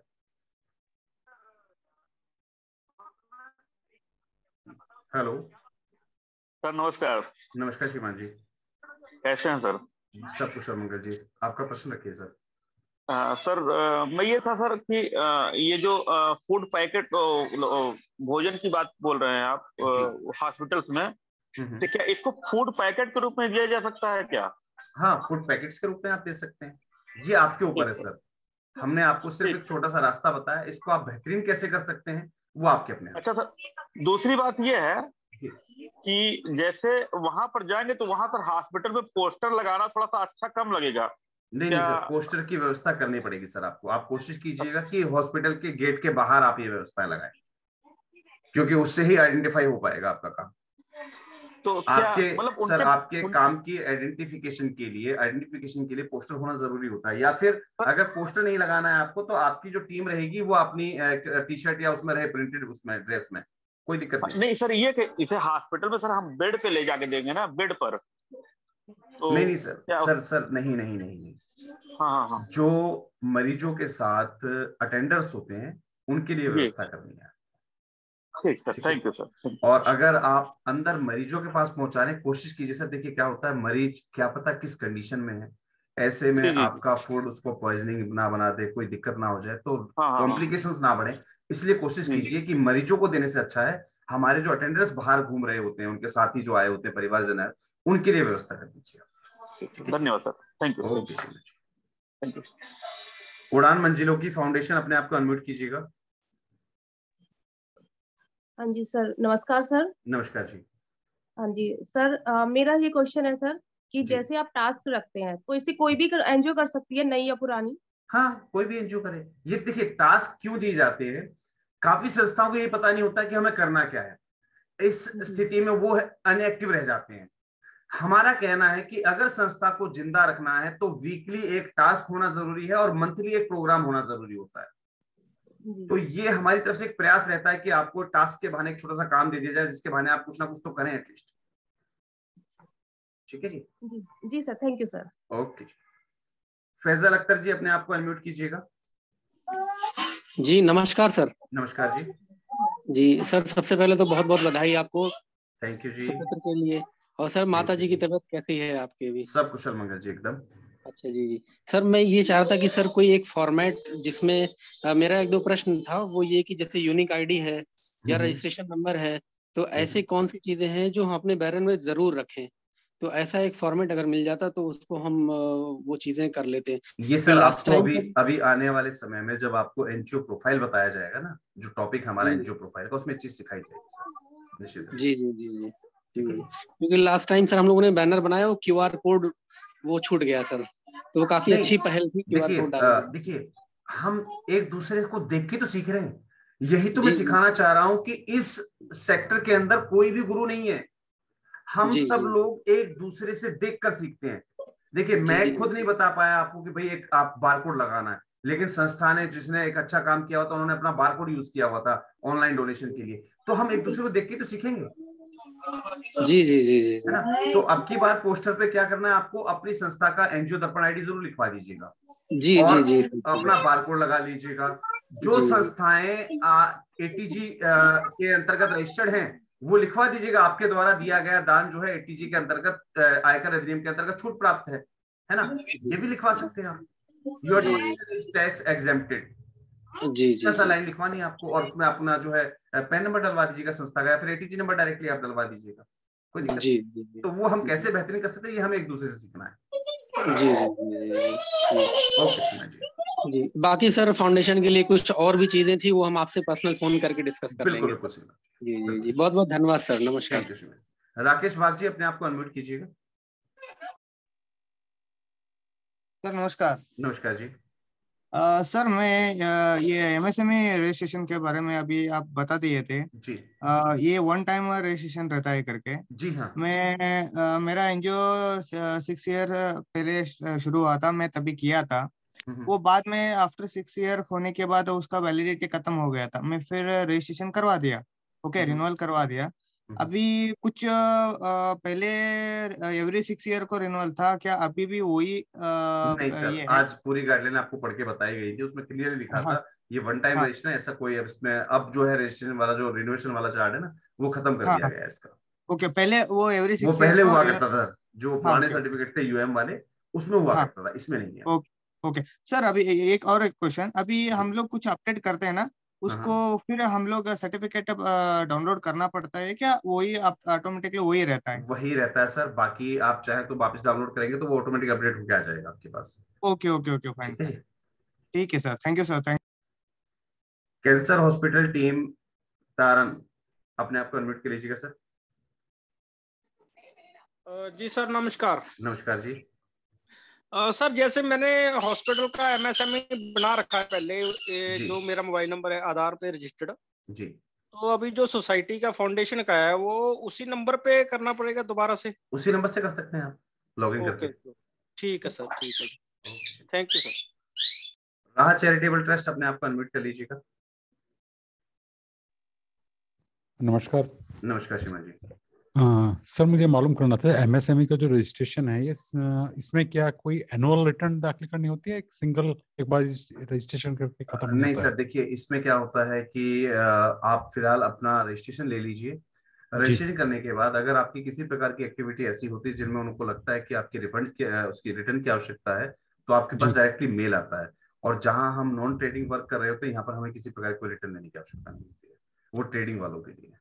वो मतलब अगर आपको सेल वगैरह नहीं करना है व्यापारिक कंडीशन में, एनजीओ के लिए या एनजीओ के ट्रस्ट के लिए कोई नहीं है सर। जी।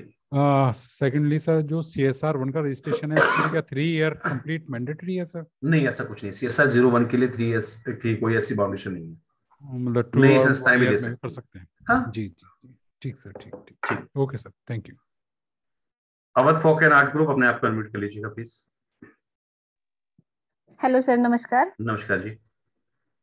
सर मेरा यही क्वेश्चन था सर कि हम SME में अपने आप को रजिस्टर्ड करें या ना करें अभी? नहीं कर सकते आप, कोई दिक्कत वाली बात नहीं। अगर आप देखिए आपकी रिलेटेड एक्टिविटीज अगर हैं, आपको लग रहा है कि आप इस टाइप की कोई एक्टिविटीज करेंगे, इन फ्यूचर करेंगे, अभी आप कर रहे हैं तो रजिस्ट्रेशन कीजिए, नहीं तो कोई आवश्यकता नहीं है। क्योंकि सर आप ही ने कहा था कि बस इस नाम को जीवित रखिए। बिल्कुल बिल्कुल बिल्कुल। और सर एक क्वेश्चन और था, जो आपने अभी टैक्स के बारे में बताया, सिर्फ पूरी सब्जी करना सर या और भी कुछ किया जा सकता है? नहीं देखिए, भोजन की व्यवस्था के लिए कहा गया आपको, वो आपके ऊपर है कि आप उसमें क्या कर सकते हैं। कोशिश कीजिएगा बहुत कम बजट में जितना पॉसिबल हो सके, ठीक है जी, वो करना है आपको। जी धन्यवाद सर। ठीक है जी। सत्यनिष्ठा अपने आप को अनम्यूट कर लीजिएगा।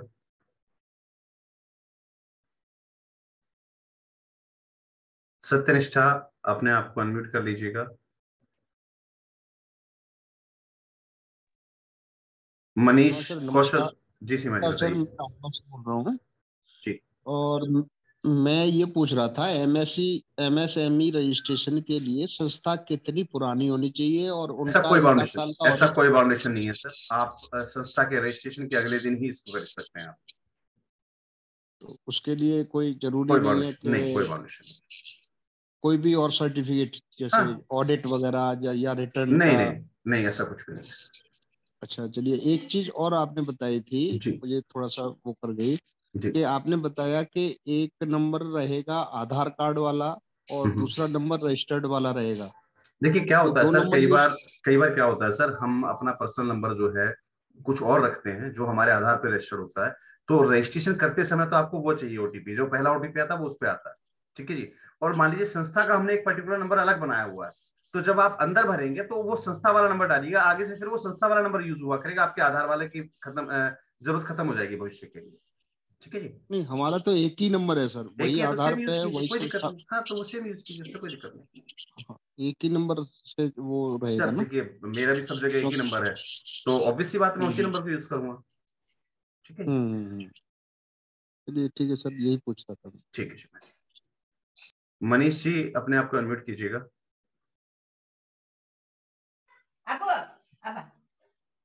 हाँ, नमस्कार सर जी। नमस्कार जी। सर, ये हॉस्पिटल कार्ड है सर, ये मेरा ही था जो मैंने आपको लास्ट टाइम इससे बात हुई थी। अच्छा अच्छा अच्छा। हाँ, तो सर इसमें हम 3 तरीके से काम कर सकते हैं, ठीक है जी? हम सर इसमें 3 तरीके से काम कर सकते हैं, ठीक है। फर्स्ट सर, ये हम जो ये लंगर सेवा चालू करना चाहते हैं ना हॉस्पिटल के पास, उसमें 3 तरीके से कर सकते हैं, ठीक है। बताइए। फर्स्ट तो ये है कि हम जितने भी हॉस्पिटल हैं उसके बाहर हम खुद ही कैंप लगा सकते हैं। बहुत बढ़िया। उसके पीछे रीजन है, वहां पे बहुत सारी दुकानें हैं जो मतलब हर किसी का रेट होता है 30 रुपए 40 रुपए, बट आप अपनी संस्था को वहां पे रिप्रेजेंट करोगे या लोगों को सेवा दोगे तो मिनिमम 5 रुपए 6 रुपए, ठीक है। बिल्कुल बिल्कुल। एक तो वो बेनिफिट रहेगा आपके लिए, ठीक है। दूसरा ये है कि आप हॉस्पिटल से आपका एक कोई भी कांटेक्ट कर सकते हो, ठीक है। वहां पे जितने भी जो आपके पेशेंट है, आप वहां जाके चाय भी उनको बांट सकते हो, बकायदा बिस्कुट भी दे सकते हो, हॉस्पिटल के अंदर जाके भी कर सकते हो काम, ठीक है। बिल्कुल, ये भी कर सकते हैं सर हम। बहुत बढ़िया। और इसके अलावा सर, जैसे अभी हमने लास्ट टाइम किया था, ये अपने दिल्ली में पंत हॉस्पिटल है, उसके बाहर हमने डॉक्टर से बात करी थी, तो उन्होंने बोला था कि भाई आप ऐसे एक्टिविटीज करना चाहते हो तो सबसे पहले आपको हॉस्पिटल के अंदर परमिशन लेनी पड़ती है। अगर आपको परमिशन मिल जाएगी तो आप परमानेंट वहां पे काम कर सकते हो, उसमें कोई इशू नहीं है। बिल्कुल, इसलिए मैंने अभी संस्थाओं को, बिल्कुल सर, बहुत बहुत धन्यवाद जानकारी को और ज्यादा क्लियर करने के लिए। इसलिए मैंने संस्थाओं को बताया कि भाई आप कोशिश कीजिए हॉस्पिटल के बाहर कार्यक्रम करने की, और आपको लगता है कि आप अपनी सेवाओं को निरंतर चालू करना चाहते हैं, रखना चाहते हैं हमेशा के लिए, तो आप जो है पर्टिकुलर हॉस्पिटल मैनेजमेंट से परमिशन लेके आप उसके अंदर भी इसको कंडक्ट कर सकते हैं अपनी एक्टिविटीज को। तो ये जानकारी साझा करने के लिए सर बहुत बहुत धन्यवाद आपका। निक्सॉन बक्स, अपने आप को सर अनम्यूट कर लीजिएगा।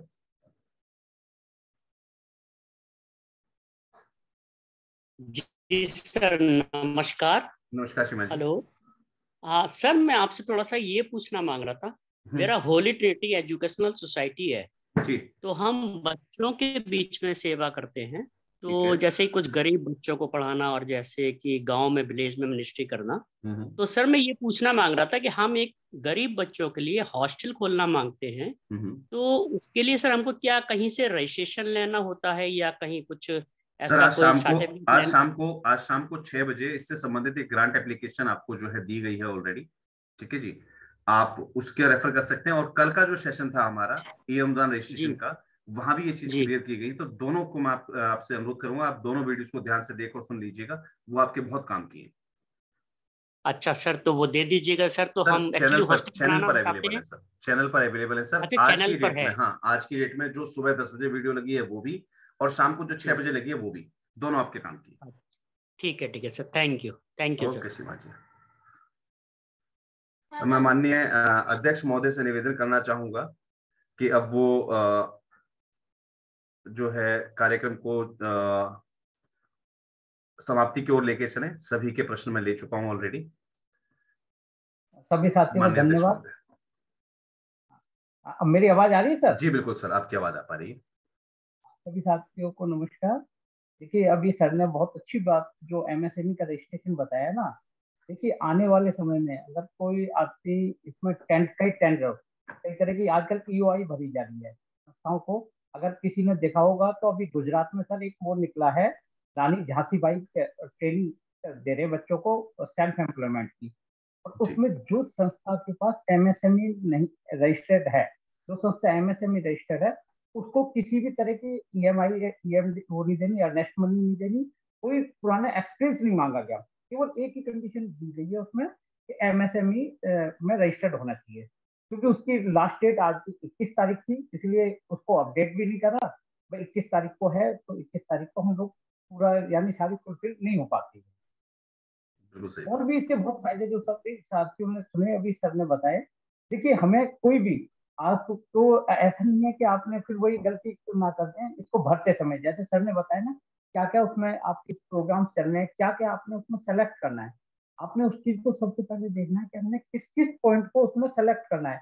ऐसा नहीं है कि आपने ट्रेडिंग भरते समय ट्रेडिंग का कोई ऑप्शन ट्रेडिंग पे बिल्कुल भी नहीं जाना, केवल हम लोग सर्विस सेक्टर से हैं या कुछ जो हमारे एसएचजी जो चला रहे हैं या मैन्युफैक्चरिंग के उस पर कर सकते हैं। उसके अलावा बहुत ऑप्शन है, आप एक बार जैसे सर कल उसको वीडियो को डालेंगे, वीडियो को देखें, उसकी गाइडलाइन को पूरा पढ़ें। और अभी सर ने जो बताया हमारी 11 और 12 फरवरी को एक वर्कशॉप होने जा रही है मिर्जापुर में उसका लिंक भी और उसकी पेमेंट लिंक, क्योंकि कई लोगों को फोन आए तो अभी मैंने उसमें चैट बॉक्स में भी डाल दिए हैं और अभी ग्रुपों में भी शेयर कर दिया जाएगा कि भाई आप अपने रजिस्ट्रेशन जल्दी 25 तारीख तक करा दीजिए, उसके बाद वो लाइन बंद हो जाएगी, क्योंकि हमारे पास सीट जो है लिमिटेड सीट बच रही है। और भी साथियों के कई क्वेश्चन जो आ रहे हैं, देखिए ग्रांट्स के लिए सब लोग आतुर हो रहे हैं, ग्रांट्स के लिए बिल्कुल आपको ग्रांट वगैरह सब कुछ आप कर सकते हैं, मगर उसके लिए सर आपके डॉक्यूमेंटेशन मेन चीज जहां से बात आएगी। अभी एक सर निक्सन बक्स वाले कह रहे थे सर आप अपना एक हॉस्टल चलाना चाहते हैं, बहुत अच्छी बात है सर, आप अपने बायोलॉज में जरूर चेक कर देना कि आपके बायोलॉज में जरूर लिखा हो कि वो आप हॉस्टल के लिए शुरुआत कर सकते हैं। कई बार क्या होता है हम सोच लेते हैं एक्टिविटीज को देखकर, जो हम प्रोग्राम देख रहे हैं या यूट्यूब पे या फेसबुक पे सोशल मीडिया से हम समझ लेते हैं कि हम ये भी करना है, और हमारे बायोलॉज में वो इंडिकेट नहीं होता, और वो हम लोग उसको बायोलॉज पढ़ते नहीं है और उसको अप्लाई कर देते हैं, पता लगा बायोलॉज में ना होने के कारण हमारा प्रपोजल डिस्क्वालीफाई हो जाते हैं। आज दिन में एक साथियों ने मेरे को वो भेजा है, क्या कहते हैं, जो डॉक्टर अम्बेडकर जयंती का, डॉक्टर अम्बेडकर जयंती जो लोग मनाना चाहें मिनिस्ट्री में आप उसको प्रपोजल को लगा सकते हैं। 2 लाख रुपए की ग्रांट दे रही है, 14 अप्रैल एक वैसे 2 महीने पहले लगाया जाता है, उसमें आप अभी से अप्लाई कर देंगे, बहुत अच्छी ग्रांट 14 अप्रैल आने वाली है। और उसमें कई संतों के जितने भी संत महात्माओं की लिस्ट दी गई है, उन सबके वो मनाने के लिए साल में 2 बार आप मिनिस्ट्री ऑफ सोशल जस्टिस से ई अनुदान जो सर ने कल बताया था उसी उसमें उसी वाली साइट पर उसी मिनिस्ट्री की साइट पर आपको 2 लाख रुपए एक प्रोग्राम को मनाने के लिए दी जाती है। बस उसमें क्या है, आपका जो कंसर्न डीसी ऑफिस है, कहीं कलेक्टर ऑफिस बोल देते हैं, कहीं डीसी ऑफिस बोल देते हैं, कहीं डीएम ऑफिस बोल देते हैं, वहां से उसकी रिकमेंडेशन जानी है। अगर आप लोग अभी से उसको प्रसूव कर देंगे तो आपकी रिकमेंडेशन वहां पहुंच जाएगी और आपको ये 2 लाख रुपए की ग्रांट बहुत आसान बहुत इजी प्रोसेस होता है, आप लोग उसको कर सकते हैं। और उसमें 3 साल का टारगेट नहीं चाहिए, फिर 2 साल पुरानी संस्था भी काम कर सकती है। आप उसको देख लीजिए, उसका लिंक मैं आपको उसका जो इंफॉर्मेशन है कल आपको उस पर मिल जाएगा आपके ग्रुप में। और सभी साथी होते हैं, फिर अनुरोध है कि आप अपने पेपर्स को कंप्लीट करें। देखिए हम लोग अपना सब कुछ तैयार करते हैं मगर हमारे पेपर्स में बहुत कमी होती है। जैसे अभी सर ने बताया था पैन कार्ड, बहुत लोगों के पैन कार्ड में गलती है। सर ने अभी बताया बायोलॉज के बारे में, हमारे बायोलॉज में बहुत गलतियां हैं। हम अपने बायोलॉज और जैसे जैसे टेस्ट सीरीज में करे जा रहे हैं, आज उसकी अपनी कमियों को अपने डॉक्यूमेंटेशन कंप्लीट कर दें तो सर बहुत जल्दी इस उसमें, क्योंकि फाइनेंशियल ईयर क्लोज होने वाला है, हमारा 2-2.5 महीने का समय रह गया है, तो अगले उसमें जो अगला 23-24 का जो हमारा फाइनेंशियल ईयर शुरू होगा, उसमें शुरू से ही अगर आप लोगों ने सब कंप्लीट कर दिया तो एक ऐसा प्रोसेस रखा जाएगा कि सभी लोग ग्रांट्स को सभी अप्लाई करें। देखिए जो आपको ट्रेनिंग दी जा रही है जो भी आपको ट्रेनिंग दी जाएगी वर्कशॉप में भी, और जो हमारा एनजीओ ट्रेनिंग सेंटर है उसमें जो ट्रेनिंग दी जाएगी, आपको इसलिए परफेक्ट करा जा रहा है कि आप आने वाले साल में अपने आप उन प्रोजेक्टों को अप्लाई करें। उसमें अगले साल आप सबके पास 4 से लेकर 5 प्रोजेक्ट आपके पास होने चाहिए। हम ये मान के चल रहे हैं कि अगले नेक्स्ट फाइनेंशियल से हमारी हर संस्था कंपलसरी कर देंगे, महीने में आपको 4 प्रोजेक्ट लगाने हैं, चाहे वो CSR के हों, गवर्नमेंट प्रोजेक्ट हों। इंफॉर्मेशन ग्रुप पे दी जाएगी, और क्योंकि एक्टिव, अब आप लोगों को एक्टिव करना है, और एक्टिव चलने नहीं दौड़ना वाली, क्योंकि जब भी आप लोग हमारे फॉर्च्यून 500 एनजीओ में आ सकेंगे, क्योंकि जो हमारा टारगेट है ना, फादर ऑफ मदर एनजीओ के ट्रेंड को खत्म करके फादर ऑफ एनजीओ को खड़ा करना है। तो आप लोगों से भाई, क्योंकि एनजीओ आपकी है, अप्लाई आप करेंगे अभी सब, क्योंकि आप कंसल्टेंट के भरोसे हैं। ये 2-2.5 महीने आपको इसीलिए ट्रेन करा जा रहा है कि आप कंसल्टेंट का साथ छोड़कर आप अपने ऊपर कैपेबल रहें, अपने आप को तैयार रखें, अपने आप को फिट रहे। देखिए बहुत अच्छा लग रहा है कि अभी आप लोग केस बुक सीरीज में डेली बहुत अच्छे लोग सभी लोग जुड़ रहे हैं, एक कंटिन्यूटी सीरीज बन रही है। और तो इसमें ऐसा नहीं है कि सर ने बताया, आपने आज सुना, उसको भूल गए, उसको रिपीट करिए, उसको समझिए, उसको थोड़ा ढालिए। जैसे सर ने कल भी बताया कि आप उसको वेबसाइट को देखिए, मिनिस्ट्री ऑफ सोशल जस्टिस की। अब बहुत से लोग सोच रहे हैं कि हम अप्लाई कर दें, सर अभी उसमें कोई प्रोजेक्ट नहीं खुला हुआ, ये प्रोजेक्ट खुलेंगे next year next financial year, sorry, जो अप्रैल से शुरू हो जाएगा। उसमें जो भी खुले हुए ऑनगोइंग जो प्रोग्राम चल रहे हैं उनके लिए है। आप लोग अपने सारे पेपर्स को कंप्लीट करिए, सब उन पर थोड़ा सा ध्यान रखिए। और अब के आप ये मान के चलिए, आप अपनी जो लेजर कैश बुक, आपको स्टेटमेंट, जो अपनी ऑडिट स्टेटमेंट है ना, वो आपको अप्रैल में ही बना के रख लेनी है। जिन लोगों ने अप्रैल में ही अपनी ऑडिट बैलेंस शीट जो है सीए सर्टिफाइड सीए से करा के जो रख लेंगे, वो लोग हमारे साथ चल के हम जो अप्लाई कराएंगे दरअसल, क्योंकि महीने में जब 4 आप अप्लाई करेंगे, पूरे साल में जब आप 48 प्रोजेक्ट अप्लाई करेंगे, तो कम से कम उसमें 48 में से कितना भी आप 10% भी मान के, 4 नहीं 50 वो मान के 5%, तो कम से कम 5 प्रोजेक्ट अगले साल में हमने लेने हैं लोगों। वैसे कोशिश की जा रही है इसी फाइनेंशियल ईयर में 31 मार्च से पहले जो हमारी एक्टिव संस्था होगी, देखिए अब आ जाती एक्टिव, जो हमारे सोशल मीडिया पे या हमारे महासंघ के एक्टिव एनजीओ हैं, उनको हमारा प्रयास रहेगा, इसके बारे में अभी बताया जाएगा, वर्कशॉप से पहले ही हो जाएगा। कोशिश की जा रही है कि कम से कम हमारी एक्टिव एनजीओ को एक प्रोजेक्ट दिया जाए, और उन्हीं को दिया जाएगा जो एक्टिव एनजीओ होंगी और जिनके डॉक्यूमेंट्स कंप्लीट होंगे। डॉक्यूमेंट्स में आपकी 3 साल की ITR कंप्लीट होनी चाहिए, 3 साल की बैलेंस शीट कंप्लीट होनी चाहिए, आपके प्रोग्रेस रिपोर्ट आपकी कंप्लीट होनी चाहिए, आपकी एक्टिविटी, आपकी महासंघ में क्या एक्टिविटी है, महासंघ में आप किस तरीके से एक्टिव हैं या नहीं, क्योंकि महासंघ जब सर्टिफाइड करेगा तभी महासंघ आपको ग्रांट के लिए सिलेक्शन करेगा, जब महासंघ में आप लोग एक्टिव होंगे। समय काफी हो गया है, 9:30 बज रहे हैं, सर्दी का समय है। मैं अपनी बात को और आगे ना करके, आप सभी साथी इतना समय निकाल के समाज के लिए वो कर रहे हैं, देखिए क्योंकि समाज के लिए आप ये कर रहे हैं, और ये जो समय है ये आपके परिवार के साथ, आप अपने परिवार के साथ रहने चाहिए। आज वो समय समाज के लिए निकाल रहे हैं, तो महासंघ भी आपके साथ है, और महासंघ का पूरा प्रयास है कि आप लोगों को अच्छे से अच्छे, ज्यादा से ज्यादा अच्छे प्रोजेक्ट मिले, जिससे आप सशक्त बने, आपकी संस्था सशक्त बने, और समाज सशक्त बनेगा तो आपका परिवार अपने आप ही सशक्त बनेगा। आप समाज का काम करते हुए प्लीज अपने परिवार को इग्नोर ना करें, परिवार को भी समय दें, क्योंकि अगर आपने परिवार को समय नहीं दिया ना, तो फिर आप अच्छे समाज सेवक नहीं बन पाए। समाज सेवा के साथ अपने परिवार को भी समय दें, परिवार के लिए करें, और समाज का भी ध्यान रखें। इन्हीं बातों के साथ मैं अपनी बात को खत्म करता हूँ। धन्यवाद, आप सभी लोगों का बहुत बहुत धन्यवाद। सर हैं क्या, सर यादव जी? जी शिवान जी। हाँ सर, धन्यवाद। अब मैं सभी लोगों को बहुत बहुत धन्यवाद। और एक प्रश्न शायद लास्ट हमारे कोई रह गए हैं, मैं आपसे कहूंगा सर अपने आप को अनम्यूट कर लीजिएगा। पर्यावरण सचेतक नेपाल सिंह जी, आपका शायद कोई प्रश्न था, अपने आप को अनम्यूट कर लीजिएगा। जी बताइए। जी हरित प्रणाम सर। हरित प्रणाम जी। आपके साथ जुड़े हुए तो सर काफी समय हो गया, लेकिन पहली बार आज जो है ऑनलाइन मीटिंग में जुड़ने का मौका मिला। समय की बड़ी व्यस्तता रहती है तो इस वजह से नहीं जुड़ पाया। आपकी जो वीडियो आपने पहले बता चुके हैं वो कई बार देखी भी हैं और ग्रुप में मैसेज मिलता ही रहता है। एक्चुअली सर हम विशेषकर जो है पर्यावरण के लिए काम करते हैं पिछले 25-26 साल से, तो लगातार मतलब व्यक्तिगत रूप से। अब पिछले 2 साल से 2020 में एक संस्था बना ली है, प्रकृति सेवा समिति। तो बस उसी के तहत काम कर रहे हैं।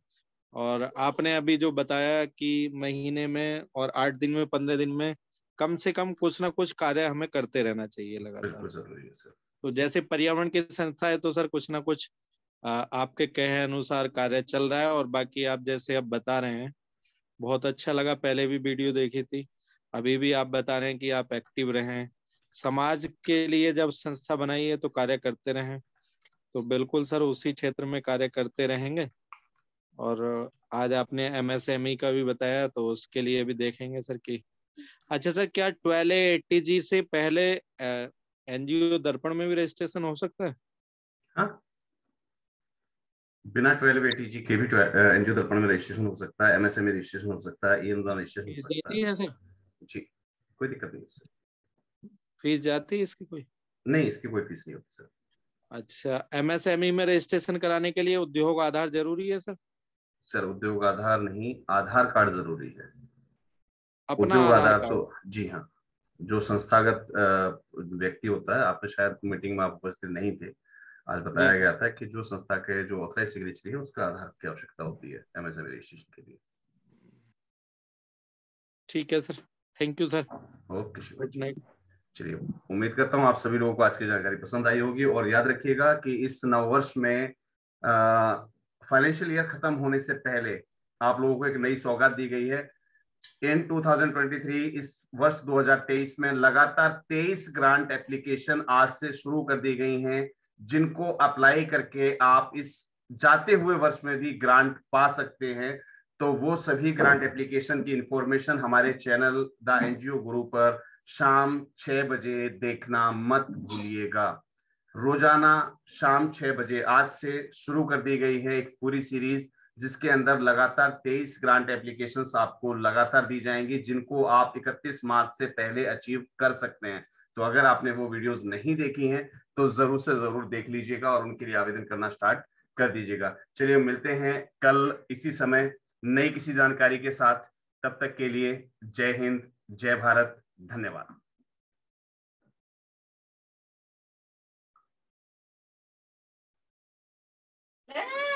Good night sir. Good night जी। गुड नाइट सर, शुभरात्रि। शुभरात्रि जी। Good night sir. Good night sir. Good night sir. सभी को शुभरात्रि। Good night sir. सभी को शुभरात्रि जी।